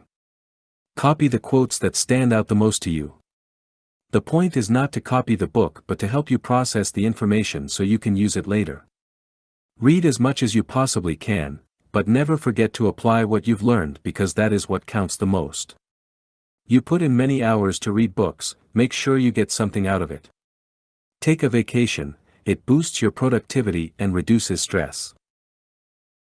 You recharge your phone when it runs out of juice. You refill your gas tank when you're running on empty. But sometimes, you forget to do the same for your most precious possession, your body, and the brain that's inside of it. Whether you love what you do, are in between jobs, or have a job you hate, you're working. Living is also a job. A pretty tough one, actually. Just the act of getting up in the morning can be a daunting task. And I'm not even talking about all the responsibilities we have. So, why do you make your life even more challenging by not taking a vacation to recharge? I'm not talking about your weekends that are packed with activities, or holidays where you work more than relax. No, that type of free time doesn't serve a purpose. I'm talking about resting with a very specific reason, to recharge your battery so you can keep working hard. To me, life is about working hard. Voltaire said it best. The further I advance in age, the more I find work necessary. It becomes in the long run the greatest of pleasures, and takes the place of the illusions of life. Rest reduces stress. Improves creativity and productivity. Scientific research shows that a vacation decreases perceived job stress and burnout. Now, that's a pretty solid benefit of taking a few days off. But there's more. As you may know, I'm always interested in productivity. In the case of resting or a vacation, my question is: will I get more things done when I get back? The answer is yes, but there's one major thing to keep in mind. But let's back up a bit. What does it mean to get more done? Getting things done has nothing to do with time. If you work more hours, you don't necessarily get more done. In fact, research shows that working more hours general means less productivity. Why? Well, we often waste time if we have more of it. It's simple. If I say to you, you have a year to write an article. What would you do? Procrastinate, right? But what if I tell you that you only have 2 hours? You immediately think, how can I write this article ASAP? So in a way, having more days off, and fewer days to work, forces you to be more effective with your time. Research shows that a vacation in itself won't make you more productive, but when you have more days off, you have a strong desire to get more things done in less time. And that's a win-win situation for everybody, you, your business, or your job. You take off a few days, recharge, spend time with your family or friends, and when you come back, you're more productive. Sounds great. But wait, there's a caveat. When your vacation is stressful, the positive benefits go away. Have you ever watched National Lampoon's Vacation with Chevy Chase? That's how my family holidays were. Not good. So keep the stress at a minimum on your holiday. Otherwise, you've wasted a perfect opportunity to relax and boost your overall productivity. Here are a few tips that might help. 1. If you're a planner, plan. One of my friends loves to plan everything. He loves itineraries and minute-by-minute plans of the day when he is on vacation. I'm the opposite. When we went on a trip a few years back, he said, "I'm going to copy your style and just go with the flow." I said, "Perfect." On the first morning, I slept until 10 a.m. It turned out he woke up early, got nervous because he didn't have a schedule, and spent the whole morning creating one. Don't try to be someone you're not.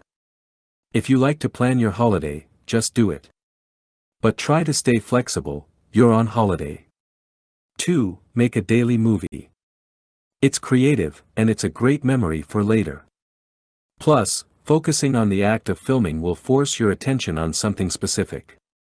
In that way, you will be more in the moment, and you'll worry less about stuff back home. Just don't film all day. Otherwise, you won't be present at all. All you need is a smartphone. Just film stuff with your phone and edit it right on your phone. If you're more into video, bring a proper camera and a laptop. 3. Read a lot. Bill Gates is famous for his voracious reading habit. He is also known for his Think Week, where does nothing else but read and think. Recently, he published an article with 5 books that he's reading this summer. Take a look if you're looking for some inspiration. I like to read for hours on my holidays. Reading slows down time, makes you think, and is good for your brain. 4. Get bored. One of my favorite strategies for finding new ideas is to get bored out of my mind. It sounds easier than it is because of distractions. In the past, I would do everything not to get bored, watch TV, go out, browse Facebook, etc. But did you know that you can use boredom to your advantage? Instead of giving into distractions, just give into the boredom and see it leads your mind to. In fact, one of my favorite artists of all time, Andy Warhol, embraced boredom. You can tell by the boring films he made or the references he made in the philosophy of Andy Warhol about getting bored. Whenever I hit a creative wall, I just do nothing. Literally, nothing. Try it sometime. It's a great strategy. Maybe you come up with the next best thing in your industry. It's never a good time to take a break.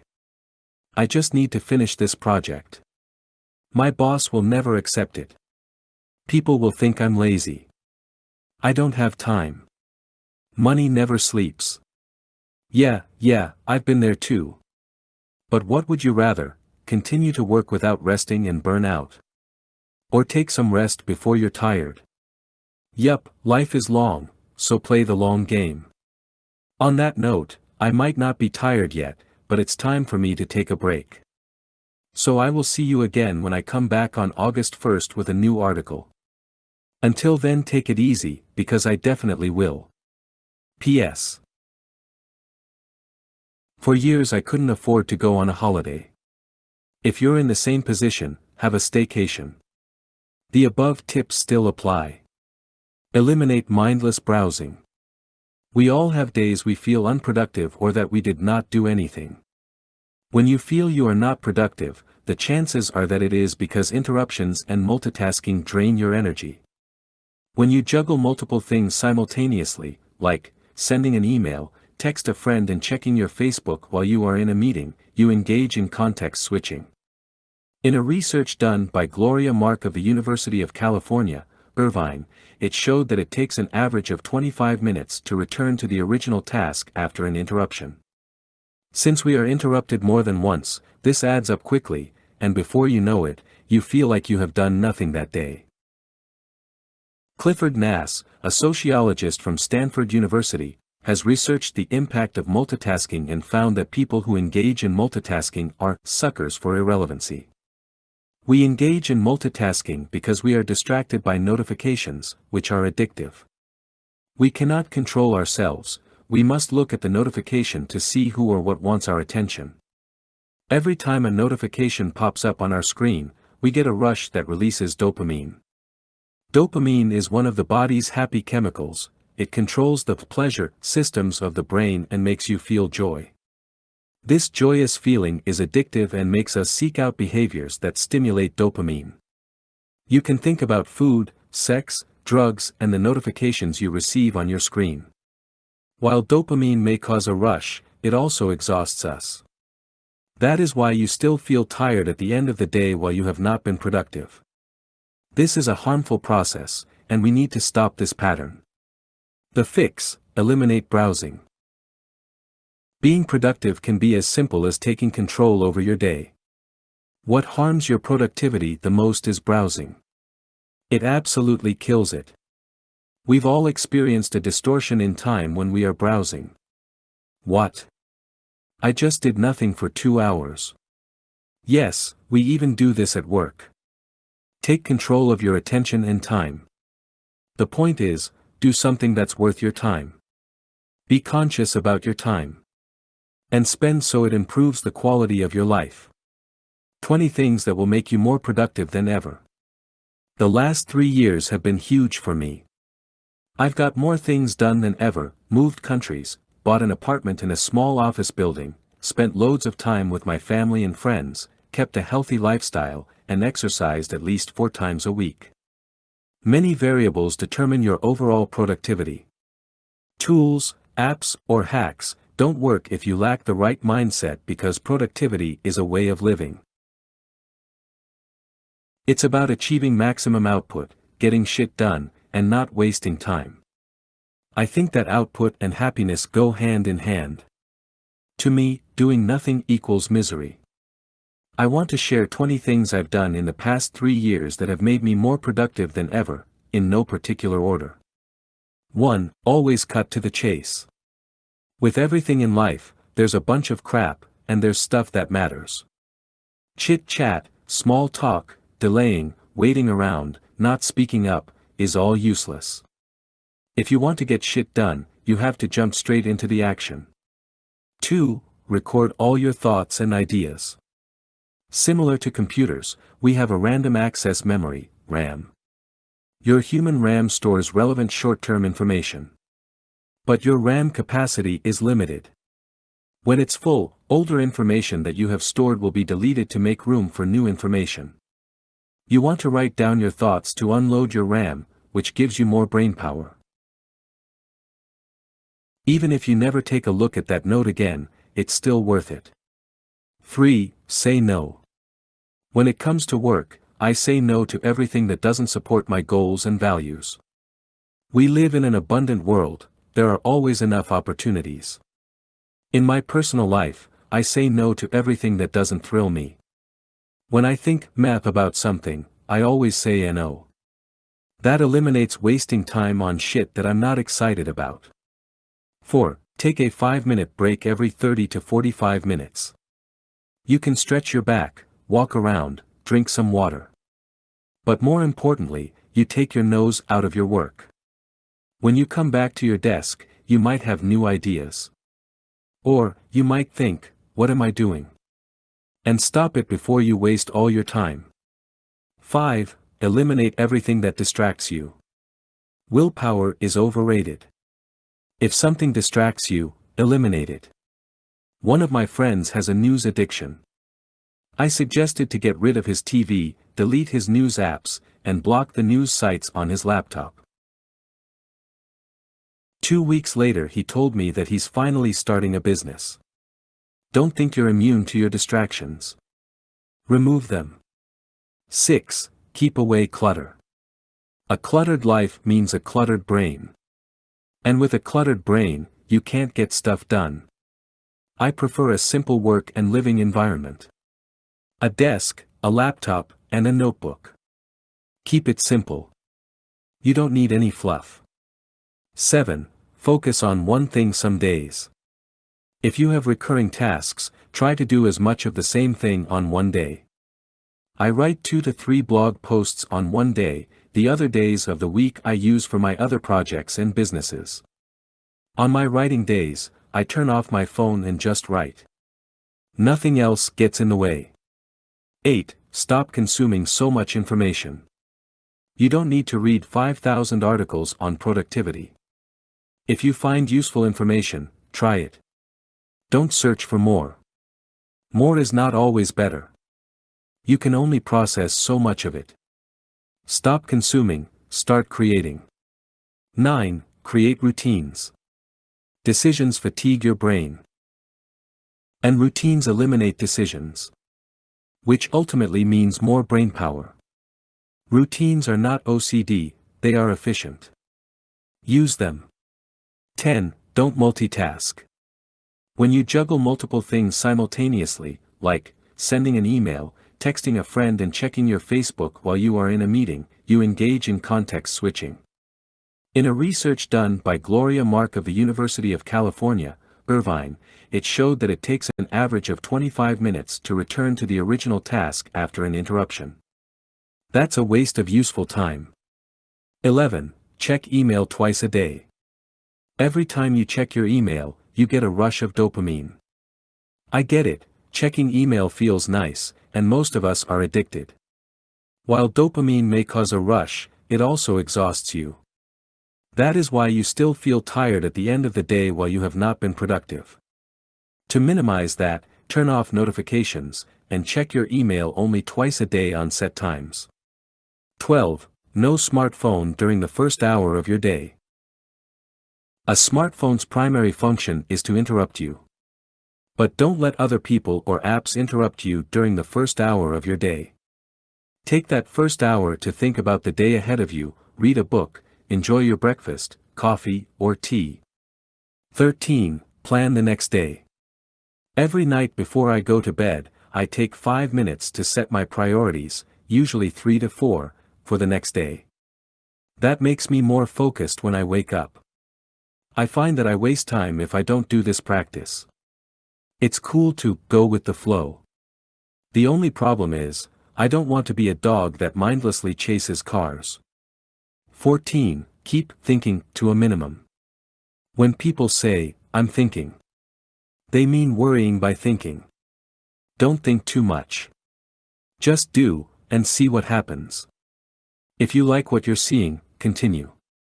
If not, do something else. 15. Exercise. A few things are vital in life: food, water, shelter, relationships, and exercise. Without this stuff you can't function properly. Scientific research shows that regular exercise can make you happier, smarter, and more energetic. 16. Laugh a little. Laughing reduces stress. And if you want to keep up your productivity, you don't want stress. So move the corners of your mouth upward as much as you can. 17. Don't go to meetings.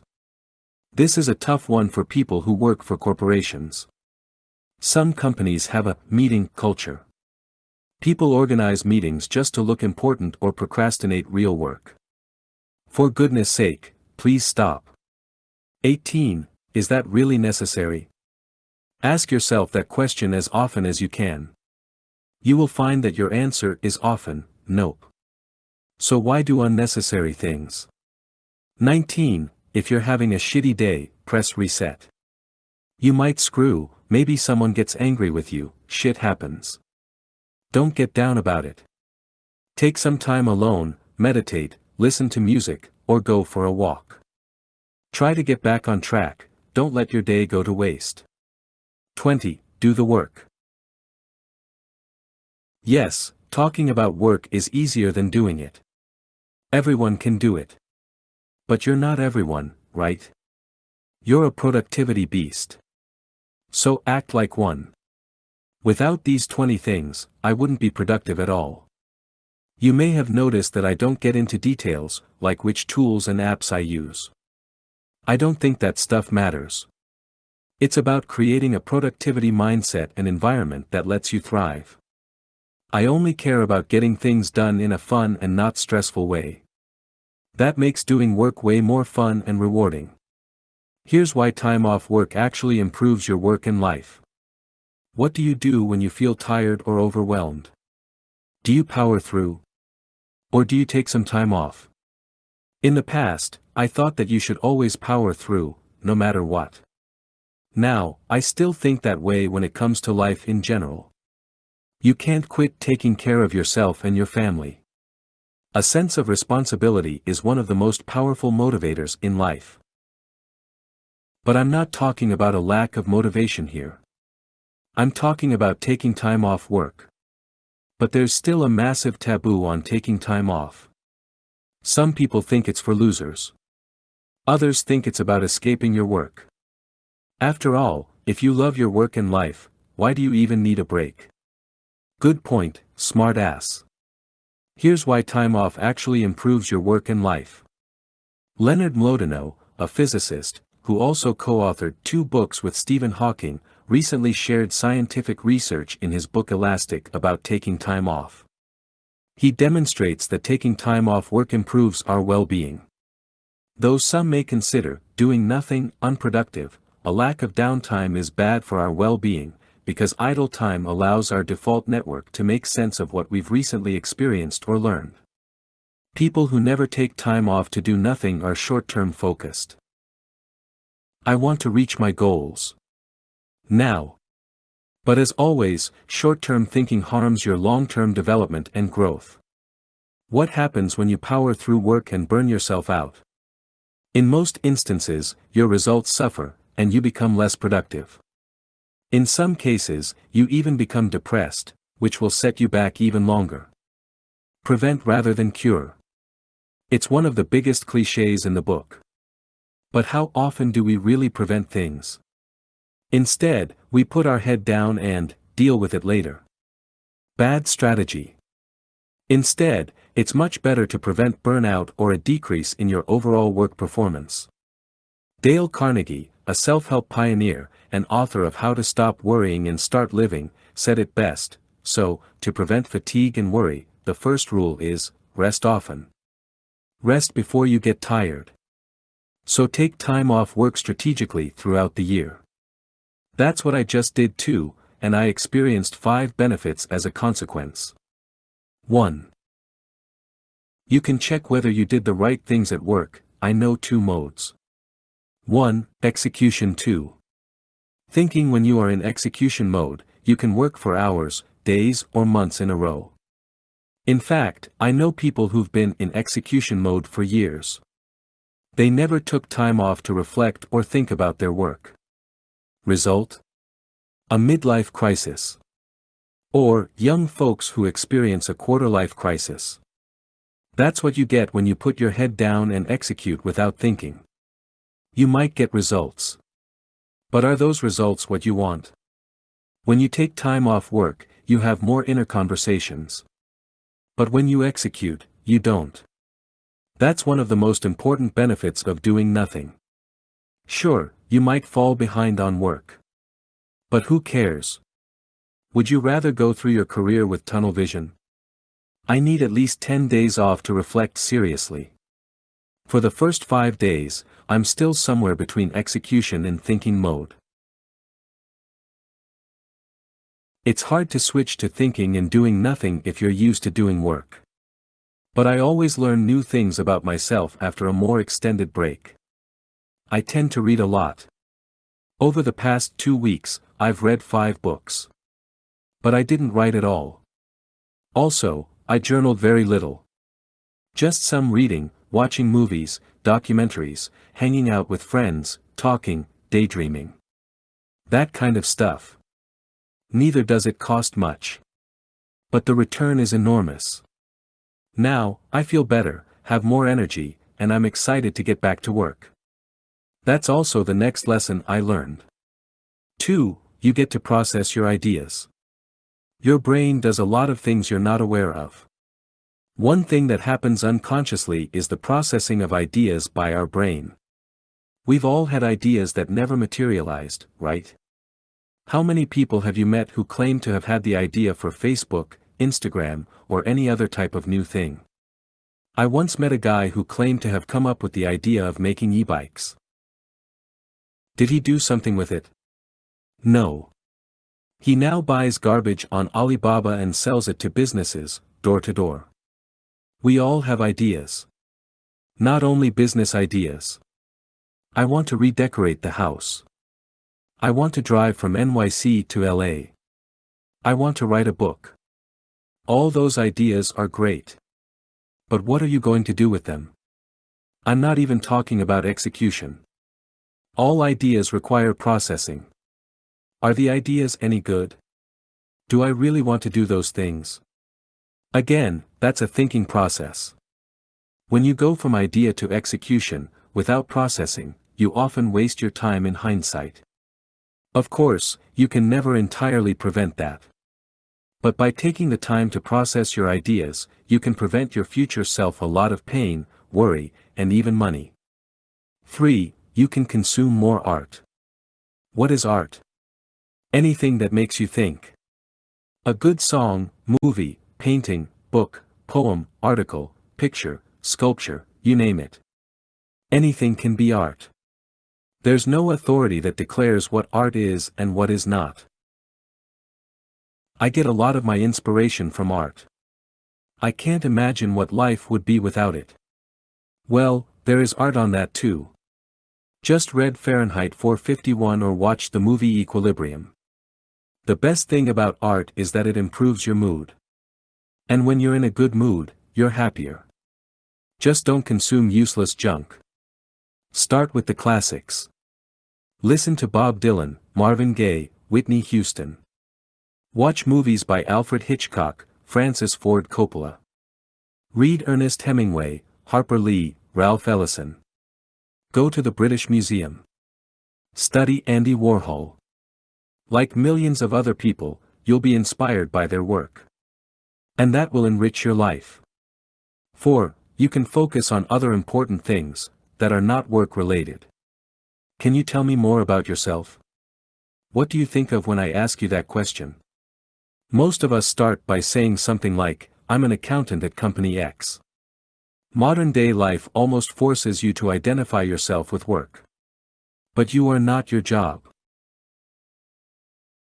You are your family, friends, hobbies, passion, and then finally, you also have a job.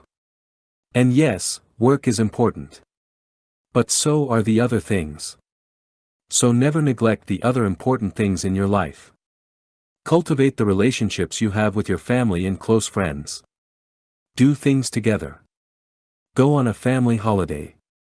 Go mountain biking with your friends. Show some initiative. If no one in your family or group of friends takes action, why aren't you? By investing time in your relationships, you form group memories. That will only strengthen your relationships. But also focus on yourself. What are your hobbies? What's something you want to learn more about? What did you dream of doing? Do those things. 5. Resting gets boring quick. There's a reason humans work. We're built to make things. I believe that the purpose of life is to be useful. Making yourself useful ultimately leads to a meaningful life that satisfies all your human needs. That's why too much rest will make us restless.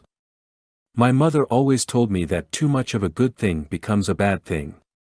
She told me that when I wanted to hang out with my friends all the time and when I had my first girlfriend.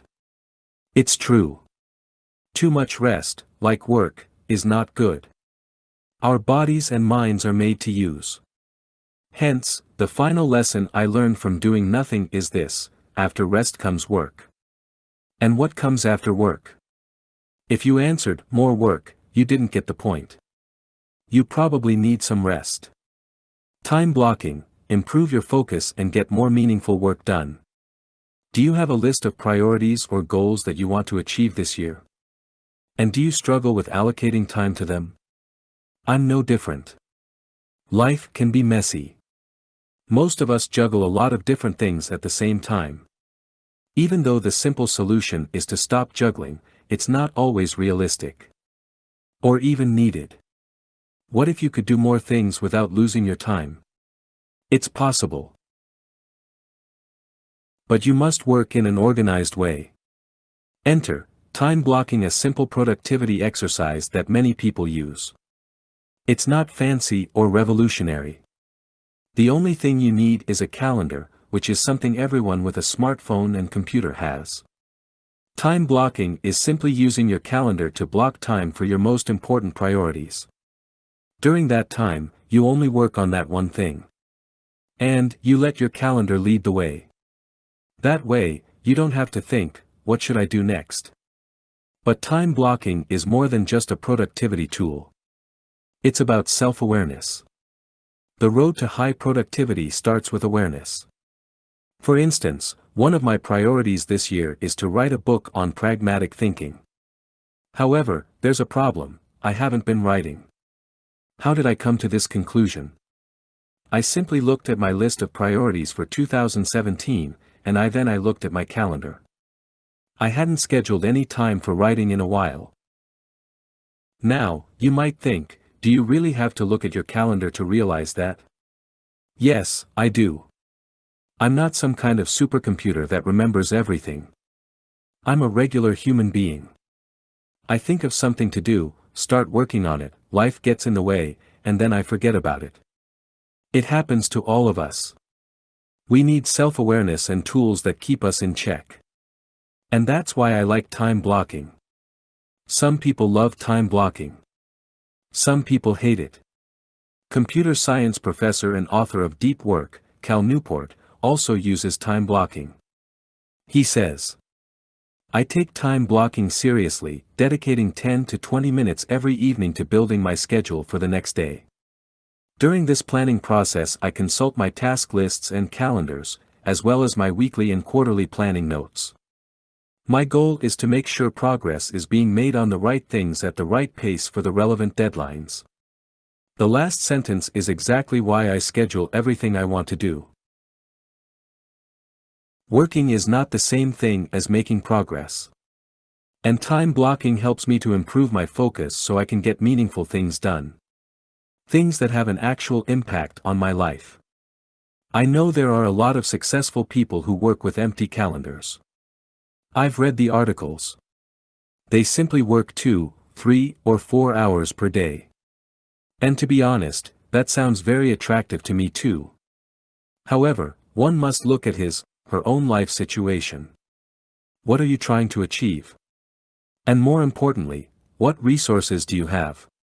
Often, people who don't have a lot of money, do have a lot of time. So why not use it wisely? Either way, I think that planning serves a purpose. I plan my days and weeks in advance because I want to make sure I'm working on the right things.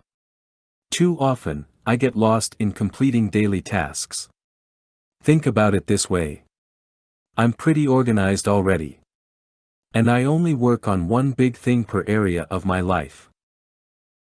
But there are many different areas of my life: my family business, my blog, podcast, online courses, relationship, friends, investments, etc. It might sound like I'm doing many different things. But it depends on how you look at it. Everything I do leads to one thing: living a meaningful and independent life.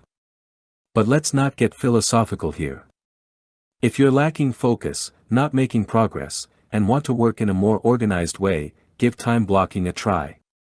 Here are some things I've learned that may help. Take 10 minutes every evening and plan your next day. Rearrange blocks if you must create time for other important things. Use recurring blocks for recurring tasks. For instance, I've scheduled 2 hours to write my new book every Tuesday and Thursday. Don't overschedule. Realistically, you can't be productive 10 hours straight. Give yourself some time between tasks. And always schedule more time than you think you need. Wow, that sounds like too much planning to me. No problem. Plan less. There's always a counter-movement for everything. People who do the exact opposite and advocate an anti-productivity lifestyle. You know, folks who claim they have empty calendars don't care about anything in life. People who pretend they are always enjoying themselves. They like to go with the flow and daydream. You know what that reminds me of? Those kids in school who always said, "Ah dude, I didn't have time to study for this class," but always ended up getting straight A's. People just want to make you believe they don't work hard. It's a facade. And when they do well in life, it seems like it came easy. As far as I know, achieving meaningful things is hard. I don't think there's anything cool about pretending it's easy. Nor do I believe that it's cool to work yourself to death. I often think of this question: are you an amateur or a pro? It's Stephen Pressfield's famous analogy, from his book The War of Art, for getting work done. The amateur only works when inspiration strikes. The pro sits down every day and puts in steady work. The key is steady. Not irregular or extreme. I stopped working out daily. Here's what happened. For the past 3 years, I've been setting a yearly focus for my life. In 2014, I wanted to work abroad and travel as much as I could. In 2015, I wanted to read more than 100 books in a year. And in 2016, I wanted to work out every day of the year. I've done those things. I love setting a yearly focus because it gives you a clear idea of what you want to do with your time. You'll be surprised what you can do in a year if you put your mind to it. This year, my focus is to write more books. Even though it's not going great, I'm still working on that. But at the same time, I also don't want to stop reading and working out. However, that's sometimes more complicated than it sounds. In January of this year, I got the flu. And when I came back to our family business, I underestimated how much work I had to catch up with. I also wanted to keep creating new content for my blog and online courses. I thought to myself, I can't do everything, so I'm going to cut back on daily exercise. Big mistake. Here's what happened. Instead of daily exercise, I went to the gym 2 to 3 times a week.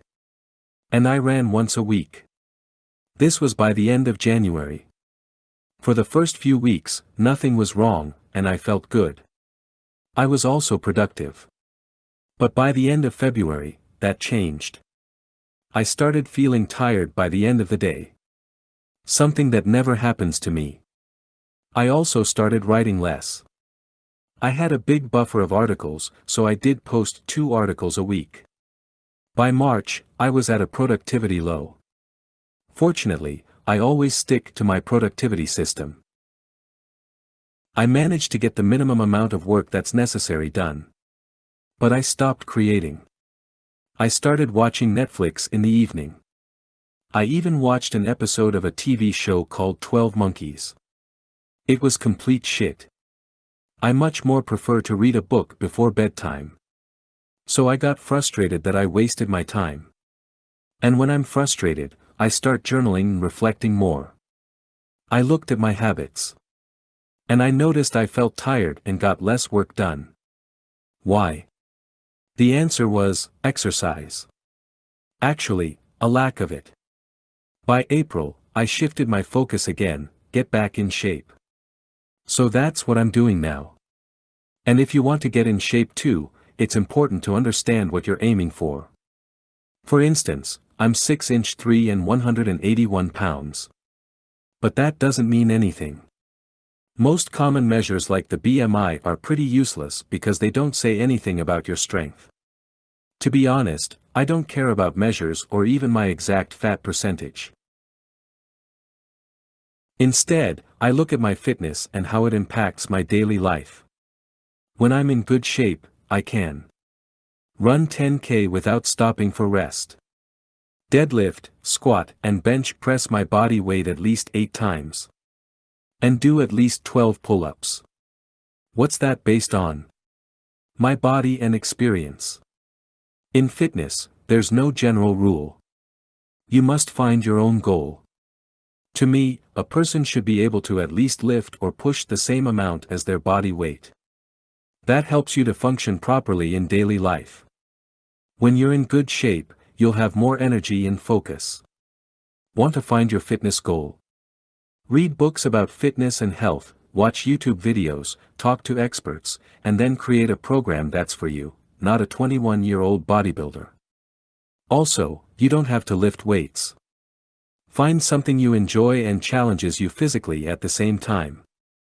The cold reality is that if you don't use your strength and stamina, you lose it. But that doesn't mean you should neglect it. The same analogy that Zig Ziglar once used to stress the importance of motivation applies here. People often say that motivation doesn't last. Well, neither does bathing, that's why we recommend it daily. So if you're not working out every day, you're not doing yourself a favor. The quality of life decreases when you stop working out. And stop looking for silver bullets to feel better. I know, it's not advice most of us like to hear. Exercising is hard. But that's the whole point. The easiest solution for a good life is right at your disposal, your body. Are you neglecting it or strengthening it? If you want to be more productive, research shows you need a break. Do you spend the majority of your day at your desk? And do you find it difficult to concentrate throughout the day? There's a simple solution to improve your productivity and focus. How can I get more stuff done without being distracted? That's a question I often get. It's human nature, we always want to improve output. For machines, it's straightforward, you improve speed. Machines get faster and better every day. But what about your personal productivity? I've read dozens of books on productivity. I've read countless articles on time management. And I've tested different methods to boost my productivity. The idea is simple: I want to get more done in the same amount of time. I'm not looking for shortcuts or hacks, so I have to do less work.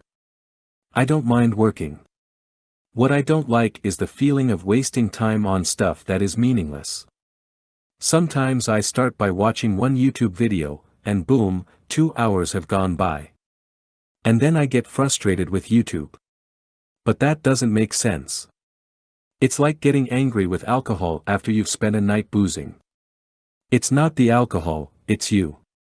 You just couldn't have one drink, or watch just one video. Couldn't you? I've found a way to eliminate that frustration with the distractions of work, not boozing, which makes it a lot more fun to work and less stressful. The solution is simple: take a 5-minute break after every 30 minutes of work. It's also called the Pomodoro technique. The reason this method works is also simple: evolutionary biology. The human brain can't focus on a single task for long periods. Our brains are meant to ensure our survival. To protect us from looming threats, the brain is in a constant state of alertness. So focusing on one thing for a long time is hard for your brain. Research by Alejandro Leras, from the University of Illinois, showed that deactivating and reactivating work allows us to stay focused. When you are completing long tasks, such as studying for exams, making presentations or writing reports, it's best to take short and planned breaks. Taking breaks will also increase the quality of your work. When you take a break, you force yourself to take a few seconds to reevaluate. Sometimes you find that you have to adjust your work to increase the quality. In contrast, when you work on a task, without a break, it's easy to lose focus and get lost in the work. That's why the 5-minute breaks are equally important as the 30 minutes of work. Take your breaks seriously, see them as a reward. Use your break to walk a bit, do some stretches, grab a cup of coffee, or do something that relaxes you. Feel pleased with the work you have done. I've been working in 30-minute intervals for over a year. I've never got so much work done. I also find it more fun and less stressful to work. I've experimented with different time intervals, 25, 30, and 40 minutes, breaks, and 45 minutes is pretty much the maximum. Some research shows that it's counterproductive to focus for longer periods of time. So you can experiment with how long you prefer to work before you take a break. If you want to try this method, here are a few other things that can help. Use an app to set the 30-minute interval. I use Mighty. Assign just one task to every 30-minute interval. Don't skip your breaks. Don't check your email during your break. Take a 15-minute break after 4 intervals. Don't accept interruptions or false emergencies when you're in a 30-minute stretch. Set a daily goal. For example, doing 10x 30-minute intervals results in 300 minutes of productive work. With all the noise, it's easy to forget the importance of taking breaks. You don't need to read another article about productivity. Instead, take a break. Sometimes we get lost in the lists and productivity hacks. The truth is that no matter what you do to improve your productivity, you still have to do the work. So you might as well get those 5-minute breaks to recharge. Part 3. Achieving more. A man who chases 2 rabbits catches neither. Chinese proverb. Don't know what you want? Improve these 7 universal skills. What does success look like? What do you want from life? What career do you want? Most of us answer, I don't know. And you know what? There's nothing wrong with that. And yet, we think it's the worst thing in the world if you don't know what you want to do in life. We say, OMG. I don't know what I want. And then we have a full-on panic attack. Be honest, it happens to all of us. Especially when you see that your old college friend just got married.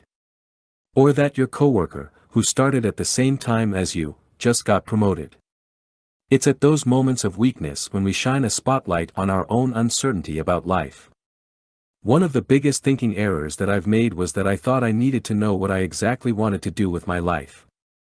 The truth is that no one knows what they truly want. Accept the uncertainty.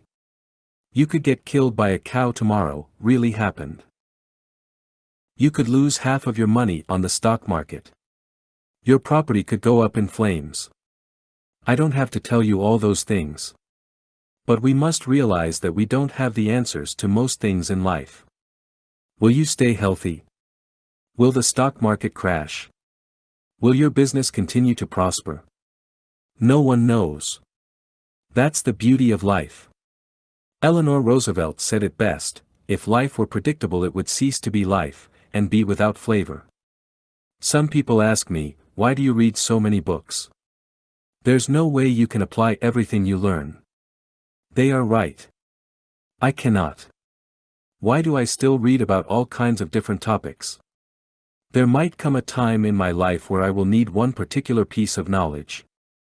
And that one time I need it might just change the whole outcome of my life. I'll give you an example. In 2015, after my friends and mentors told me I should share my ideas about productivity, life, and business with others, I seriously started thinking about doing it. But there are many ways you can share your knowledge with others. You can give training to groups and host seminars. You can coach people individually. You can create videos for YouTube. You can give talks at conferences. The possibilities are endless. But because I've always had an interest in writing and had read so much about it in the past, I realized that I should start with written ideas. That was the easiest way for me to get started. I had also learned all about creating websites in the past. So it was very easy for me to get started with all of this. In fact, I created a website in a day. And I started writing every day for a month. The result? A book and a bunch of articles. Know your direction. Not your destination. When I read about writing and building websites years ago, I didn't know I would use that knowledge to build my own blog. To be honest, I didn't know what I wanted. I only knew what direction I wanted to go in. I knew I wanted to make a contribution and do work that I enjoyed. So it's not important to know exactly what you want to do with your life. People change. Economies change. So, it's not even realistic to boldly claim, I know what I want. The only thing every person needs is a sense of direction. A vision of where you'd like to go. Look, you don't need to know your exact destination. You often read about people who say they always knew what they wanted. But that's just a small portion of the population. I've personally never met someone like that. Most of us don't have that conviction from day one. It grows over time. If you can't decide what direction you want to go in life, that's automatically your number one goal in life, to figure out where you want to go. That's what J. Abraham also recommends in Getting Everything You Can Out of All You've Got, which is one of my favorite business books of all time. Your first priority is to identify what you want and then make sure you take the path that's going to give you that. There's nothing sadder than to see someone get to be 75 or 80 years old and look back regrettably because they pursued the wrong target. You see that he doesn't say you should know exactly what you want. That would not be realistic. Instead, we need to know where we're roughly going. I know, it remains intangible. But that's the only helpful answer that I've found in life. Work on universal skills. While you're figuring everything out, don't waste your time watching hours of TV, drinking booze, or eating junk food. Spend your time usefully. Learn skills you can always rely on. Need some inspiration? Here are a few skills that I'm constantly working on. 1. Self-discipline. Get better at ignoring the negative voice in your head. Get out of your bed. Go to the gym. Don't listen to, I don't want to. 2. Personal effectiveness. Learn how to maximize the results you can get during the 16 to 18 hours you're awake. Get more done, effectively. 3. Communication. We think we're all master communicators. But the truth is that we suck. Communication is both art and science. And our ability to work with others depends on it. 4. Negotiation. You negotiate all the time. With your spouse, kids, parents, teachers, friends, co-workers, managers, etc. Learn to get the best deal for all parties. 5. Persuasion. Learn how to get what you want in an ethical way. 6. Physical strength and stamina. Getting stronger is a skill. Pull your own weight. It's something every human should be able to do. 7. Flexibility. Sitting all day long behind your computer or in your car turns you into a stiff being. Learn how to stretch your hips, lower back, hamstrings, and calves, the most common weak points of desk workers. That's enough to keep you busy for a lifetime if you want to do it well. Pick a skill that excites you. Get better at it. Then, pick another. And keep on repeating that process. Soon enough, you'll know what you want. And if you don't, it's not the end of the world. There's still plenty to learn. Leave the office on time and don't take your work home. These 2 lessons are true for every person who wants a long, happy, and satisfying career. But it's very hard to put that advice into practice. It took me the first 6 years of my career to figure that out. And I still have to remind myself that life is bigger than work. Almost everywhere that I've worked in the past, there was a perception is reality culture. That means looks are more important than reality. In other words, the person who's in the office the longest appears to be the hardest worker. Now, that may be true. But that's not what matters. We all know that the only thing that counts is results. However, we collectively insist on looking at vanity factors like participation in meetings, hours spent at the office, and how fast people respond to emails. It's pathetic. At our family business, we encourage everyone to leave when they are done for the day. We've learned that focusing on priorities is a much better metric than only looking at the hours someone works. And still, people find it uncomfortable to say, "I've finished my top priorities, I'm going home." I get it. When you work in a group, you don't want to make others feel bad or that things are unfair. But think about why you're working in the first place. You're there to contribute. To your own company, or the company you work for. Working too long is unproductive. Now, I'm sure people love to be in your presence for 10 hours a day, but that doesn't mean you have to stick around so long that you become unproductive. Because that's one of the main reasons we've stopped working standard 9 or 10-hour days.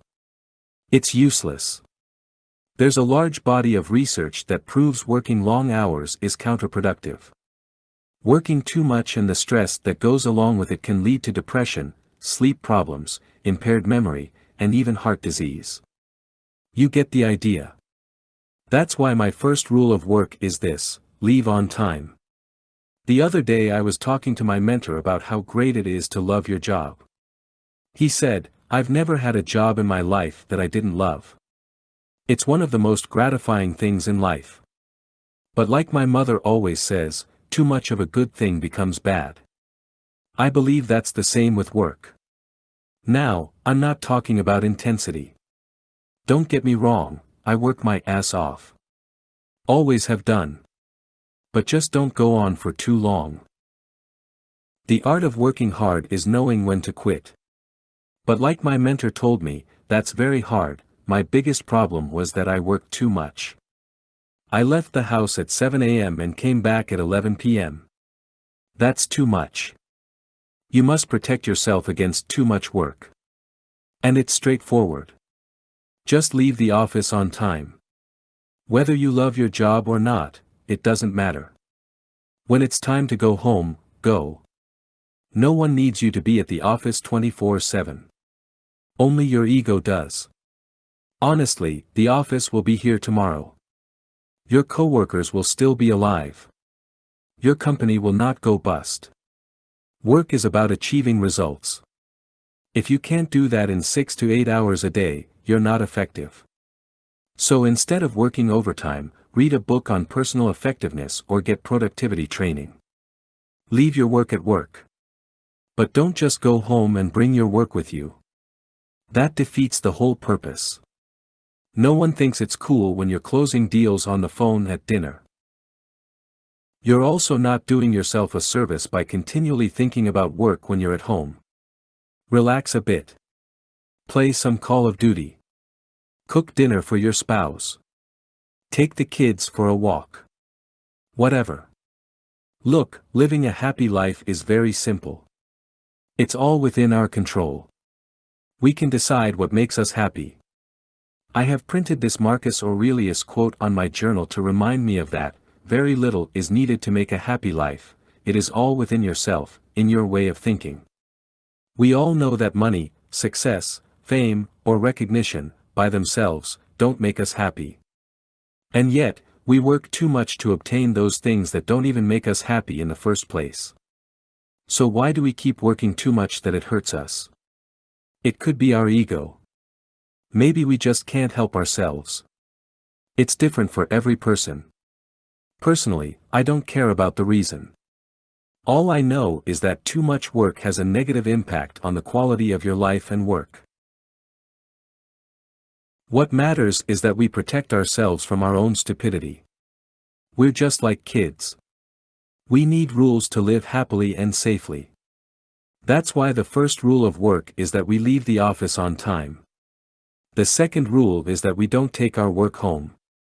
And the third rule? Let's not worry about that for now. We'll get to that another time. It's time for me to go home. Consistency is key, improve by 0.1% every day. Do you ever worry about things you don't control? If you do, join the club. It happens to all of us. But worrying is a waste of time and energy. Imagine the following situation: you make a mistake at work that upsets a client. Maybe you send someone a wrong email. Maybe you forget to solve a problem. It doesn't matter what it is. Imagine that something goes seriously wrong at work. What do you do when you find out? Do you stress out? Feel uncomfortable? Blame yourself? Blame others? Think it's the end of your career? When things go wrong, we become our own worst enemy because we focus on things we don't control. It's one thing to read about these things. It's another thing to actually put it in practice. Because when shit hits the fan, it's natural to panic. Instead of thinking, take a step back, and focus on what lies within your control. What do you control? Essentially, we only control our own actions and mindset. We determine our desire, attitude, judgments, determination, that's about it. Anything else, we have no control over. So it makes no sense to worry about things that are not on that list. That's a Stoic philosophy exercise. Something that exists for centuries. And the best thing is that you can immediately apply this to your life. Next time you catch yourself worrying about a situation, focus on the things you control. What counts is that we do the right thing because that is all we can do. We don't control outcomes. Do you see? 1. Made a mistake. Correct it. 2. Something goes wrong. Find a solution. Also, never be surprised when bad things happen. But rather expect them to happen. In that way, you will never be caught off guard. Similarly, when you're struck with bad luck, don't complain and say stuff like, "Why me?" Instead, accept it, and then focus your energy on finding a solution. Always keep a positive mindset. Why this exercise improves productivity? I'm often asked, what does philosophy have to do with productivity? Well, if you want to be productive, the most important thing is consistency. Productivity is not about eureka moments, your big break, pulling off all-nighters, or drinking Red Bull all day. If you want to achieve things in your life, it's about aiming for daily progress. You want to exercise, read, work, learn, study, every single day. Inconsistency is the enemy of results. And that's why I practice Stoic and pragmatism philosophy to improve my mental toughness. It's also a big part of my personal productivity system, procrastinate zero. I don't want ups and downs because that hurts productivity. Instead, I want to progress 0.1% every day of the year. And that's a very realistic goal. Try it and maybe it will change your life too. Who says you have to get out of your comfort zone? I love my comfort zone. To me, that's where the real magic happens. In my comfort zone, I have my family, friends, work, music, books, movies, bike, gym, park, you name it. Everything I love. And from that place of safety, I'm more open to trying new things and take risks. I've never believed the idea of that stupid little drawing. You know what I'm talking about, right? Your comfort zone. A little circle. Where the magic happens. A big circle that stands for the promise of success. As if magic only happens when you step outside your comfort zone, that's ridiculous. And while we're at it, why pretend as if your comfort zone is bad? It's this pathetic little circle displayed against the bigger, magical, circle. Sure, I'm all about pushing yourself, trying new things, moving forward, growing, etc. But in contrast to many popular self-help people, I don't believe the comfort zone is a bad thing. Call me a pessimist. Call me stoic. But more than anything, I'm merely a practical person. And practically speaking, you don't even want to make a huge leap outside your comfort zone. In fact, I believe in the slow road to magic. Where's the magic people talk about? I've found that I do my best work when I don't worry about money, finding new friends, getting familiar with a new environment, and anything else that is related to always moving around. But don't get me wrong. I'm not saying I prefer to stay put. Stagnation is a death sentence for me. I believe that there are different phases of life. Sometimes, you take it easy, work on your skills, your character, you invest in yourself. And sometimes, you just go out there and take a chance. Life's too short to be a wimp. But those two things are interconnected. If you don't work on yourself, and if you lack self-confidence, you will never take a risk. For years I wanted to do what I'm doing now. But instead of jumping out of my comfort zone, which was scary, I slowly took on new and bigger challenges. First, I got 2 degrees in business. Then, I started a business together with my father. That was in 2010. And after 2 years of working on that business for 6 or 7 days a week, I started doing freelance marketing work. Again, after a few years of freelancing and starting, and failing, other businesses on my own, I took a job at a research advisory firm because I wanted to know how it is to work for a major corporation. And after doing that for a year and a half, I finally decided to write and talk about productivity, career, and entrepreneurship on the internet. By then, I'd been doing the things I write about for more than 10 years. And yet, I don't have all the answers, I just share the stuff I've learned. So it would be ridiculous if I would join people who scream, if you want to be successful, all you have to do is step outside your comfort zone. Now. Well, have you ever stepped outside your comfort zone? Even just a little bit counts. And what did you find? A leprechaun with a bag of money? Not going to happen. That comfort zone shit is just a story. It might motivate some people, but you don't have to believe it if you don't want to.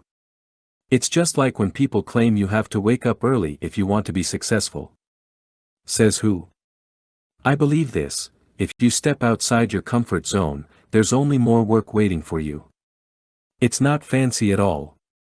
There's no magic involved. Just blood, sweat, and tears. Work your way up from a place of comfort. I think that most people who read these type of articles want to achieve something. Maybe you want to quit your job, start a business, grow your business, become an artist, publish a book, whatever. And you probably also know that it's not easy. So why do you make things even harder for yourself by doing shit that makes you very uncomfortable? Instead, start from the very bottom. Build a strong foundation. Get comfortable before you do scary stuff. How does that foundation look like? If you want to live stress-free, you need enough money in your savings account, so you can live and eat for 6 months in case things go south. See it as a fail-safe system. Again, that's my practical mind speaking for me. Make some calculations and figure what that number is for you. And don't even think about taking a risk before you have that money on your savings account. Also, build a skill set that's worth something. One of the reasons I don't care about money is because I trust my ability to find work. Even when I go broke tomorrow, I'll find a way to get work the next day. I've invested years and hundreds of thousands of dollars in my education. The question is, what's your skill? How can you add value to the world? What problems can you solve? Other things that complete your foundation. 1. Family. If you don't have a family, create one. 2. Friends. You can't be friends with everyone. Stick to a few people who also stick to you. 3. Yourself. Consciously improve your body and mind. Go to bed a little stronger and wiser every night. Lastly, don't try to be something you're not. If you're an introvert, don't pretend that you can work in a boiler room. If you're an extrovert, don't pretend you can work in solitude. Stay close to yourself.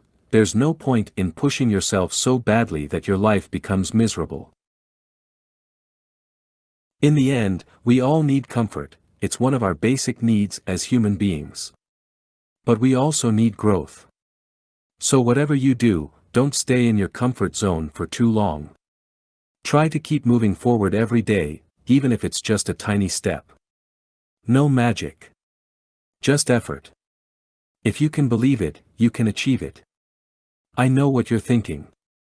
This guy probably read a motivational quote on social media, and now he's telling us that nothing is impossible. Yeah, right. I think the world has no shortage of motivational articles, books, videos, or Facebook posts. You don't need a bigger dose of #Monday motivation. You know why? That type of motivation is not practical. It doesn't do anything. It's not useful. It's the same as drinking Red Bull. It fades quickly. Belief, on the other hand, is a tool that's extremely useful. And it's underutilized by many. The problem is that most of us lack belief. And when I talk about belief, I talk about it from a practical point of view. I'm not talking about hope or faith. I don't believe that you can hope for the best, sit back and wait until good things happen to you. Hope is not a strategy for life. I prefer to look at facts and make conclusions like a pragmatist. Like it or not, but everything that's floating in that head of yours is there because you believe it. Life sucks. I'm not good at my job. I can never find my dream job. No one loves me. I will never become successful. See? It's all there because you believe those things. William James, one of the primary figures associated with pragmatism, put it best: belief will help create the fact. Belief is a practical instrument that you can use to shape reality. Have you ever considered that you decide what you believe? Not your friends, colleagues, family, or even the media. You observe things, and then decide what you believe. That's why belief creates facts. No, life is not an R. Kelly song. You can't fly, no matter how hard you believe it. A pragmatist always keeps it real. You will never become a respectable leader without putting in the work. Your life will never change unless you take action. But that's not the point. You know this. There's no outcome without action. It comes down to one thing: do you believe that you can, or can't live the life you want? It's as simple as that. But it's something that you truly have to believe. It's one thing to say that you believe something. It's a whole different thing to actually believe. Let me highlight that by sharing a personal story. For most of my life, I lived in fear. It all started at school. People told me, if you don't get good grades, you will not be accepted to a good university, and without a good degree, you will never get a job, and you will become a bum who dies alone. After hearing that, my 17-year-old brain went into a full-fledged panic mode. I started believing that stupid story. Who wants to become a bum and die alone? That's a metaphor for not believing in yourself. Because somehow, that's always the alternative. If you do something that's uncommon, or maybe a little risky, the common argument is that you become homeless. I meet a lot of people who say they've made important life decisions based on fear. Do you hate your job, but are you afraid to look for something else because you might lose your house? Do you want to leave your spouse, but are you afraid you'll die alone? Do you study yourself to death because you're afraid of what your parents will say when you quit? Do you never expose your work to the world because you're afraid people will throw rocks at you because you suck? Will that really happen? Or is that just your mind acting up? Probably the latter. I always wanted to become a writer. Back in school, I wrote poems for my girlfriend. It was kind of pathetic, but hey, she enjoyed my weird poems. But all jokes aside, I loved to read and enjoyed putting my thoughts on paper. But no, every adult in my life was trying to scare me to death. You can't make a living as a writer. They were probably right. It's not easy to make a living by writing. So what? Everything that's worth it is hard. I didn't realize that back then. So I gave up my goal. I decided to pick the safe road and pursue a degree in business.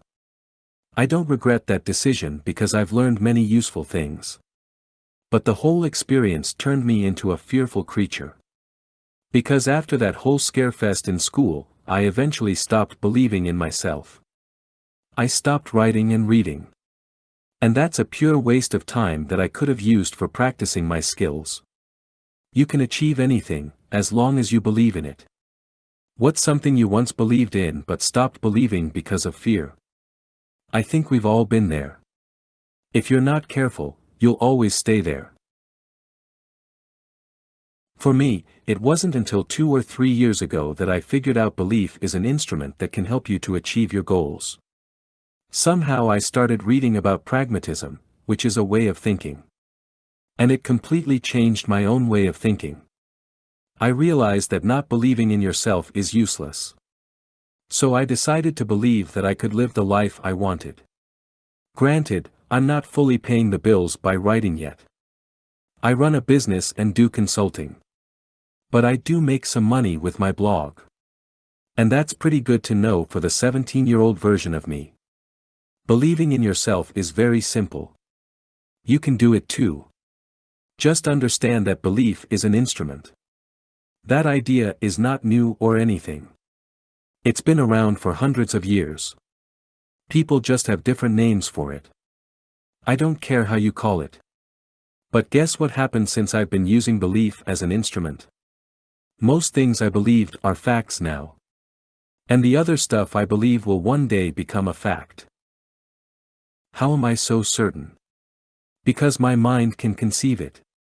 And if your mind can conceive it, you can achieve it. That's not a motivational quote. That's a fact.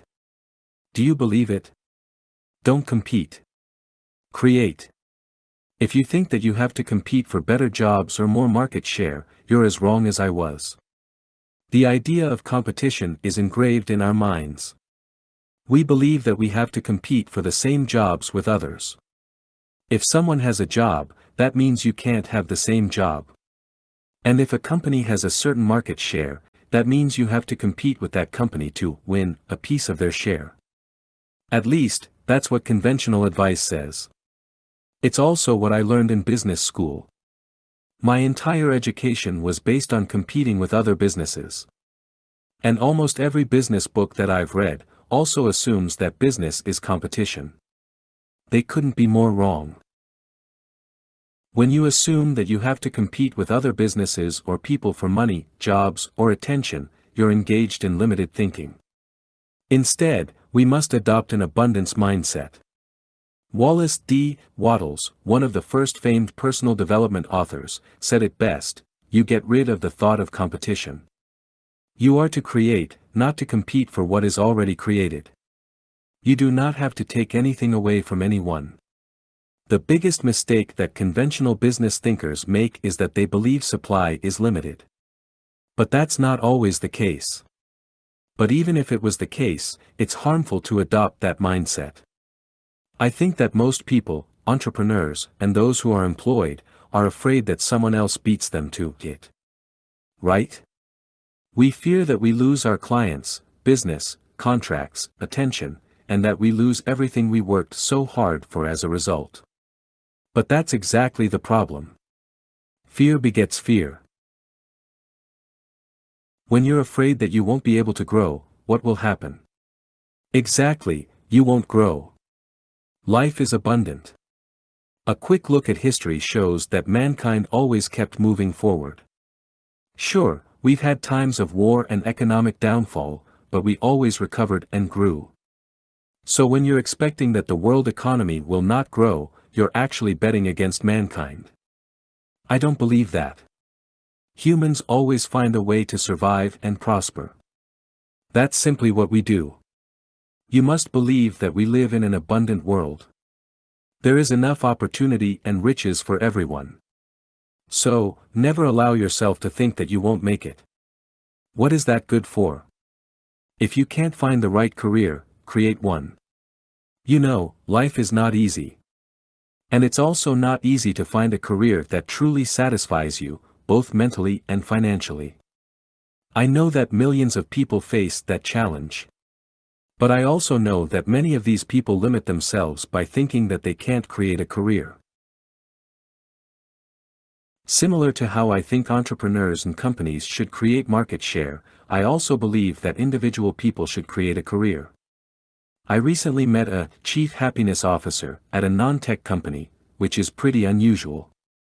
I did some research, and it appears that Ronald McDonald was the first who had the CHO title in 2003. After that, tech companies started adopting the title. It's very simple. A CHO is responsible for the wellness and happiness of employees. I also read that Tony Hsieh, CEO of Zappos, is a big advocate of employee happiness. But here's the thing, traditional companies think it's bullshit. Initially, the company I mentioned before shared that thought. And naturally, they didn't have a CHO position. She told me she had to create the position. In the past, leaders believed that the only reason people will work for you is because of the salary.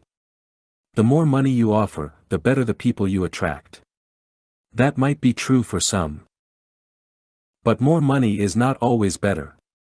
Many people care more about having fun at work, feeling appreciated, and being happy. And that's what the CHO does successfully. Here's the thing, it doesn't matter what others think.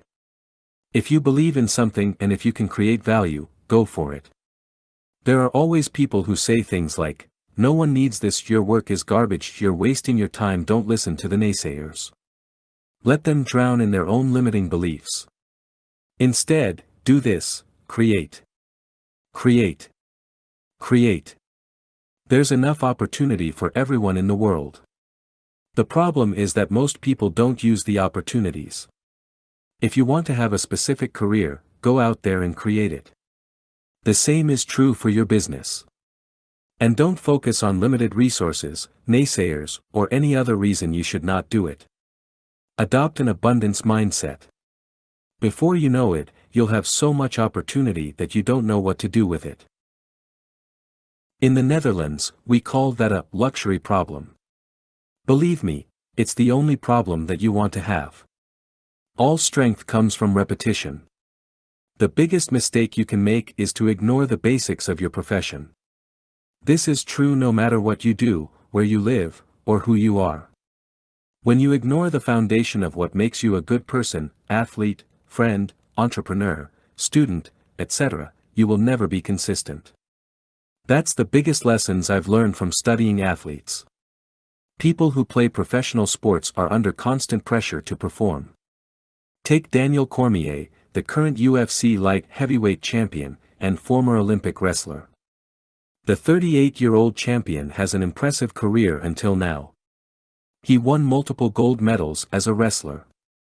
And in MMA, he has won 20 of his 22 fights in total. He's considered as one of the best. On top of that, he's also a combat sports analyst and co-host of UFC Tonight on Fox Sports. The man is highly active. What is his key to success, according to himself? Focusing on the basics. He says, you don't get to the highest levels of the sport without having the basics in order. That's not only true for sports, it's also true for everything else in life. Writing, speaking, selling, leading, you name it. Without having the basics in order, you'll never achieve your full potential. Repeat the basics. And there's only one way to improve the basics, by repetition. You get stronger by lifting weights, rep after rep. You build stamina by performing anaerobic exercise.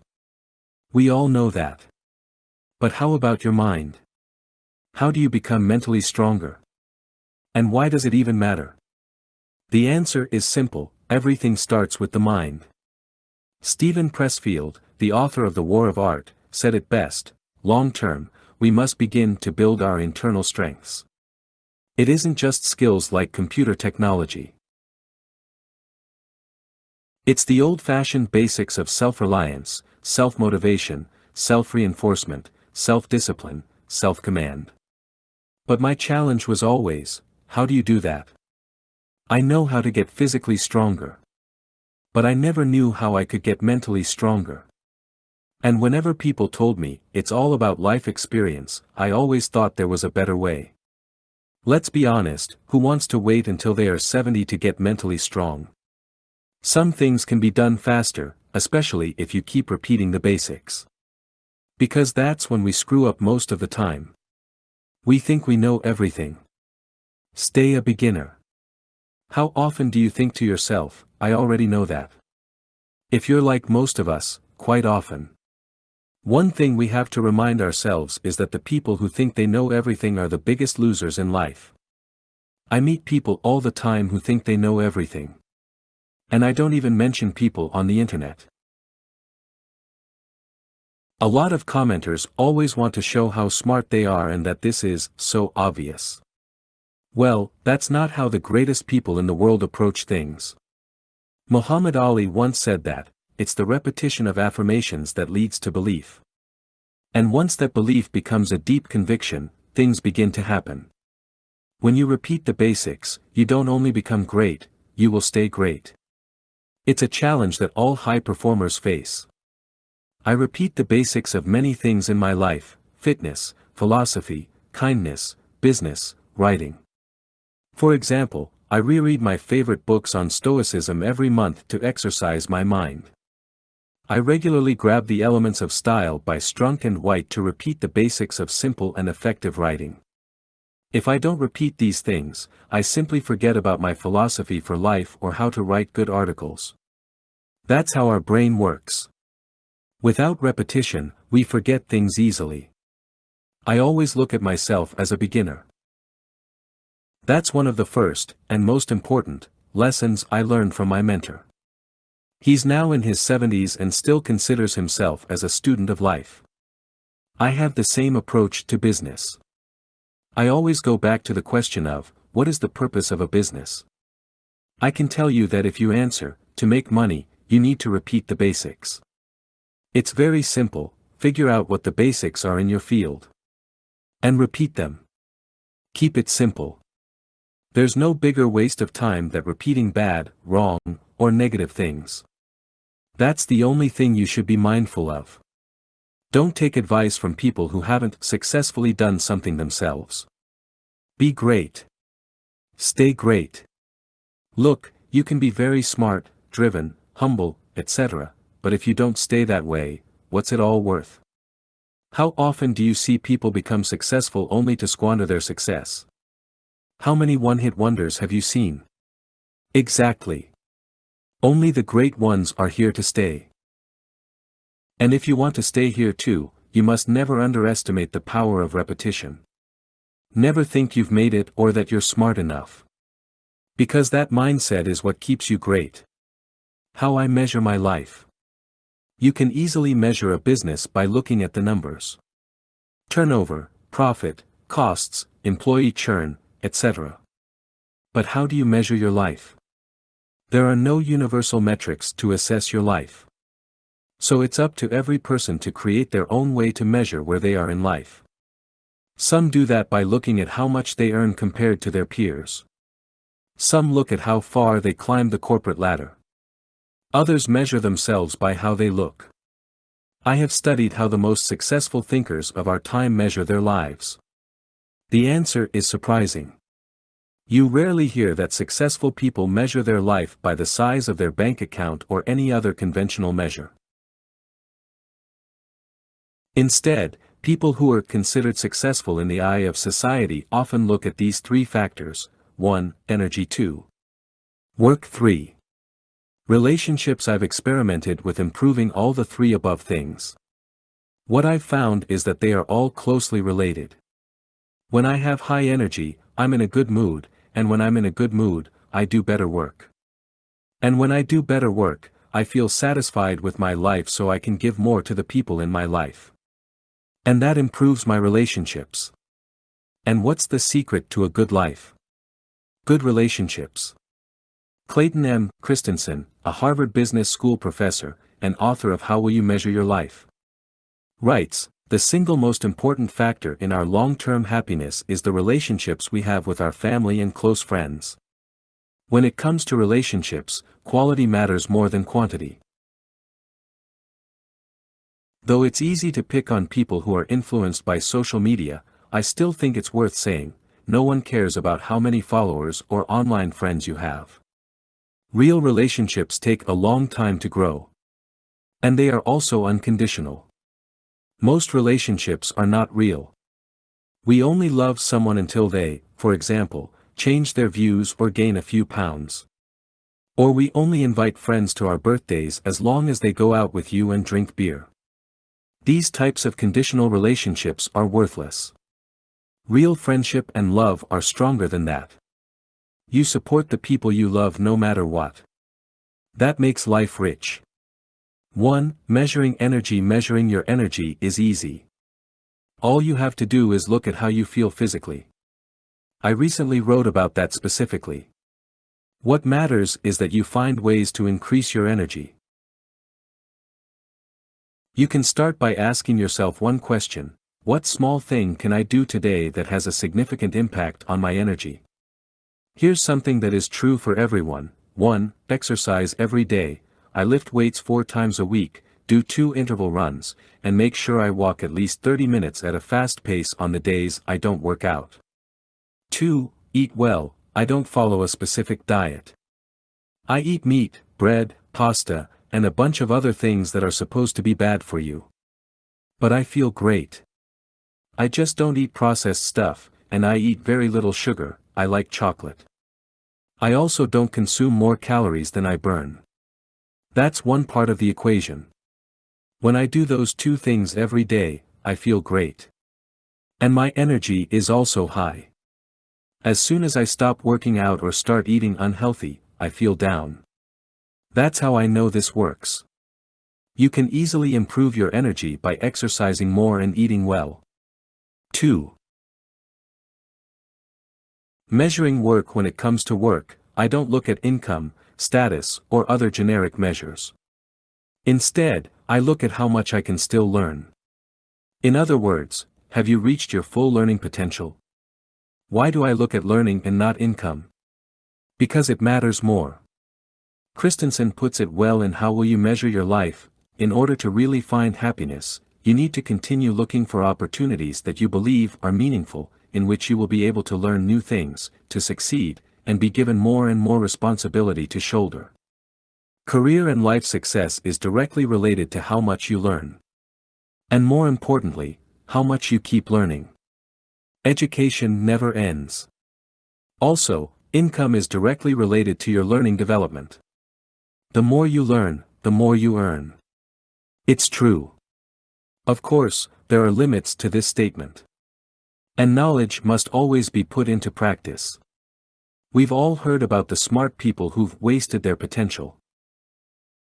To be successful, you must always act on what you know. Without action, knowledge is useless. But generally speaking, the more knowledge you have, from experience or studying, the more you can contribute to your company, colleagues, clients, etc. And contribution translates to income. 3. Measuring relationships. What you'll find is that the more you contribute to other people's lives, the better your relationships will be as a result. And that final ingredient completes the circle of life. When you measure your relationships, only stick to yourself. Avoid the biggest mistake most of us make: we look at what others do for us. Otherwise, you risk that you start keeping score. How people treat you is their karma, how you react is yours.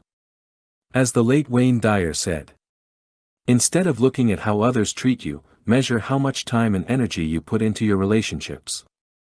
That's the only thing you can control. My experience is that when you make time for the people that matter to you, the relationships improve. And if they do not, the relationship was probably not meant to be. We simply have to move on. The real lesson here is that we always must focus on what we can control. Our energy, our effort at work, and what we put into our relationships, these are all things we control. It's one of the main lessons philosophers from all over the world and from all ages tell us. Look at your life. Make a quick assessment of how you feel. All you have to do now is to improve it. Why you should live like you're immortal. It seems like all my peers have this idea that being young is an excuse for not living a satisfying life. But millennials are not the only group of people who hide behind excuses. We all do. I get it. Taking on responsibilities in life is scary. It's way cooler to have toast with avocado. But you know what's also cool? Building a meaningful career that you're proud of. Contributing to other people's lives. Creating a product or service that is useful. Investing your money for your retirement. Yeah, but I'm still young. There's always tomorrow. Come on. Stop hiding. What are you waiting for? To everyone out there that doesn't feel fulfilled, I have one idea that I want to share: start living like you're immortal. Yes, I know it sounds weird. So give me 2 minutes to explain. Conventional wisdom says that life is not forever, right? Life is short. YOLO. Live now. And I agree with that as well. But when you live your life according to that philosophy, it doesn't make sense to do anything that takes a long time to pay off. If you think that life is short, why on earth would you do hard things? It doesn't make sense. From that perspective, it's better to spend your money, go out every week, drink as much as you can, and live large. Ask yourself, what does all that lead to? It doesn't take a scientist to answer that question. The answer is, nothing.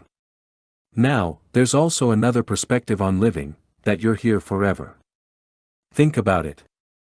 How different would you live if I told you that you're never going to die? When I look at myself, I used to live as if I were mortal. I'd spend my money on clothes, gadgets, holidays. But I also seemed to be in a hurry. I wanted to achieve a lot of things in my life. And preferably, very fast. I also pursued many things at the same time. Just like a dog. Chasing every shiny thing out there. Or even chasing my own random ideas. But lately, I've adopted a different mindset. It's an idea of, what if I were immortal? I know, it sounds like I'm working on a hyperbolic chamber that promises eternal life.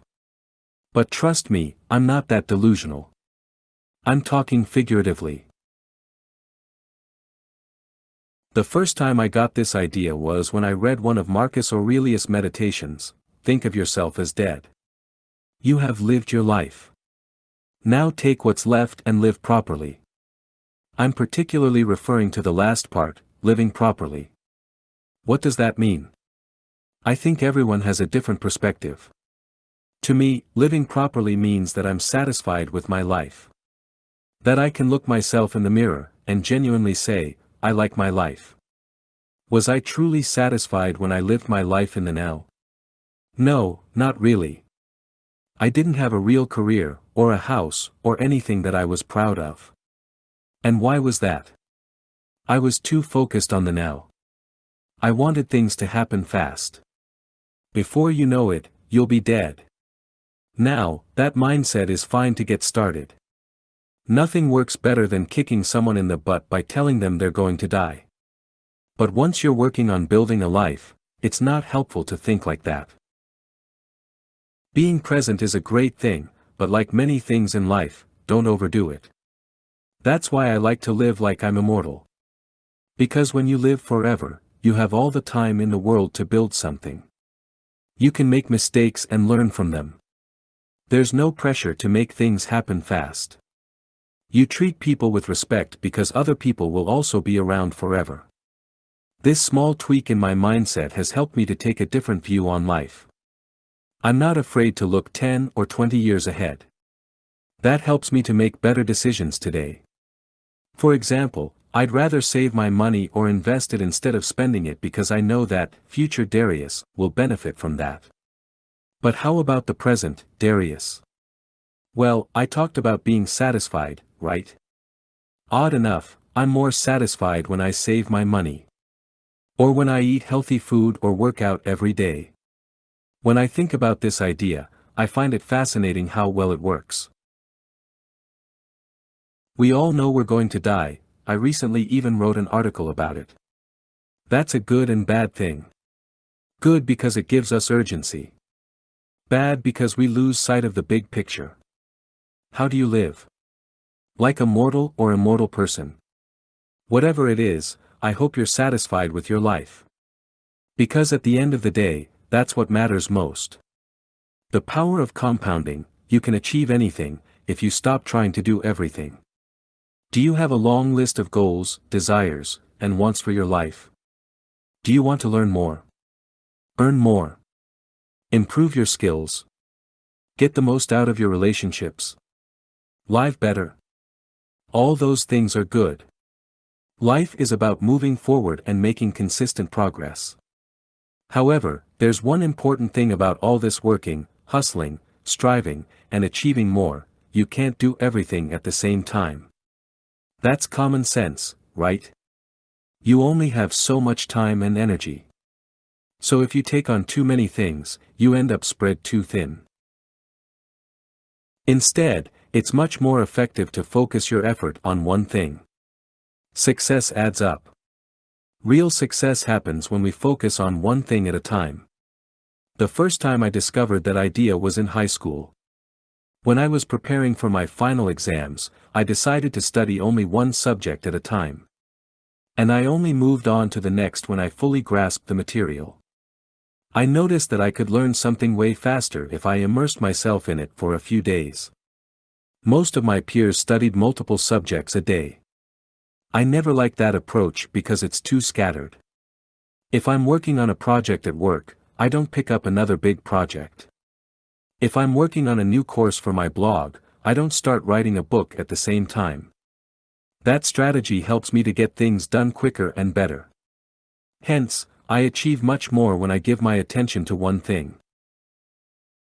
Gary Keller and Jay Papasan, authors of The One Thing, which is a great book about this same concept, said it best: where I'd had huge success, I had narrowed my concentration to one thing, and where my success varied, my focus had too. Are you working on a lot of things? Is your attention not on one thing? There's a big chance that you will not achieve the best possible results. Or worse, you might fail if you try to achieve many things at the same time. The reason is simple: most of us believe that success happens all at once. Real life is different. Keller and Papasan put it well: success is sequential, not simultaneous.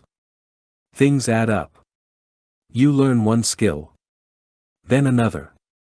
You finish one project. Then another. Over time, your accomplishments add up to form an impressive feat. This is especially true for money. Most people earn their money over time. few people make a big financial splash. Forget about the Conor McGregors and Evan Spiegels of this world. These are people who hit the career jackpot. But you don't need special talent or skills to succeed in life.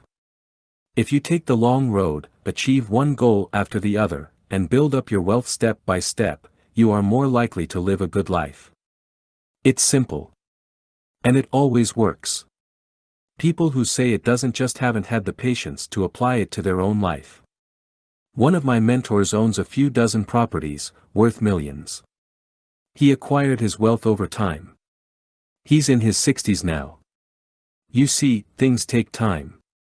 And when you combine patience with compounding, you achieve the biggest results.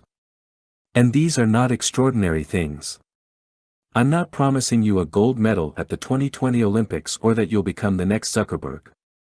Everyone can save money, improve their skills, and create wealth. The impact of long-term compounding. It's an incredibly corny example, but take Warren Buffett. This is how he built his wealth over time. Source: .aviz. Com. Don't look at the numbers, or random x-axis. Look at the relative growth. Between age 32 and age 44, Buffett improved his net worth by 1,257%. That's pretty exceptional growth over 12 years, right? Especially if you take into account that he lost a lot of money in his 40s. But that's not the point here. Look at this. From age 44 to 56, Warren Buffett's wealth increased by a ridiculous 7,268% over a similar time period. And of course, this is his net worth, and there's always luck involved with these type of numbers. Plus, his net worth is based on stock prices, which means a big portion of it could be all gone tomorrow. But still, it's about the growth he achieved over time. Another thing, Buffett acquired 99% of his net worth after he became 50. Think about all those spoiled idiots in their teens, 20s, and even 30s, me included, who complain about the slow progress of their career. This helps you to put things in perspective. Anyway, there's a lot of Warren Buffett porn on the internet. And a lot of people pretend you can become rich by investing in the stock market. All you need to do is to buy their course that contains all the secrets to wealth. Yeah, right. It doesn't work that way. Personally, I hate stocks, and I think normal folks should stay away from Wall Street. I prefer real estate. However, Buffett is the perfect example of sequential success. You can achieve big things with small actions that build up over time. This is not only true for money. The same concept applies to skills, health, and relationships. You don't build a strong body in a day, month, or even a year. It takes years of consistent effort. Shortcuts don't exist, no matter how smart you work. For example, cyclists under the age of 28 rarely win big races like the Tour de France because it takes them years to build the strength, stamina, and mindset you need to win. If you want to see the impact of compounding in your own life, it requires you to focus on one thing at a time, for every aspect of your life, and always look at the bigger picture. It comes down to this: you'll get there if you put in the work. Who cares if it's tomorrow or 20 years? It will happen. That's all that matters. The end. Preview. Save to media.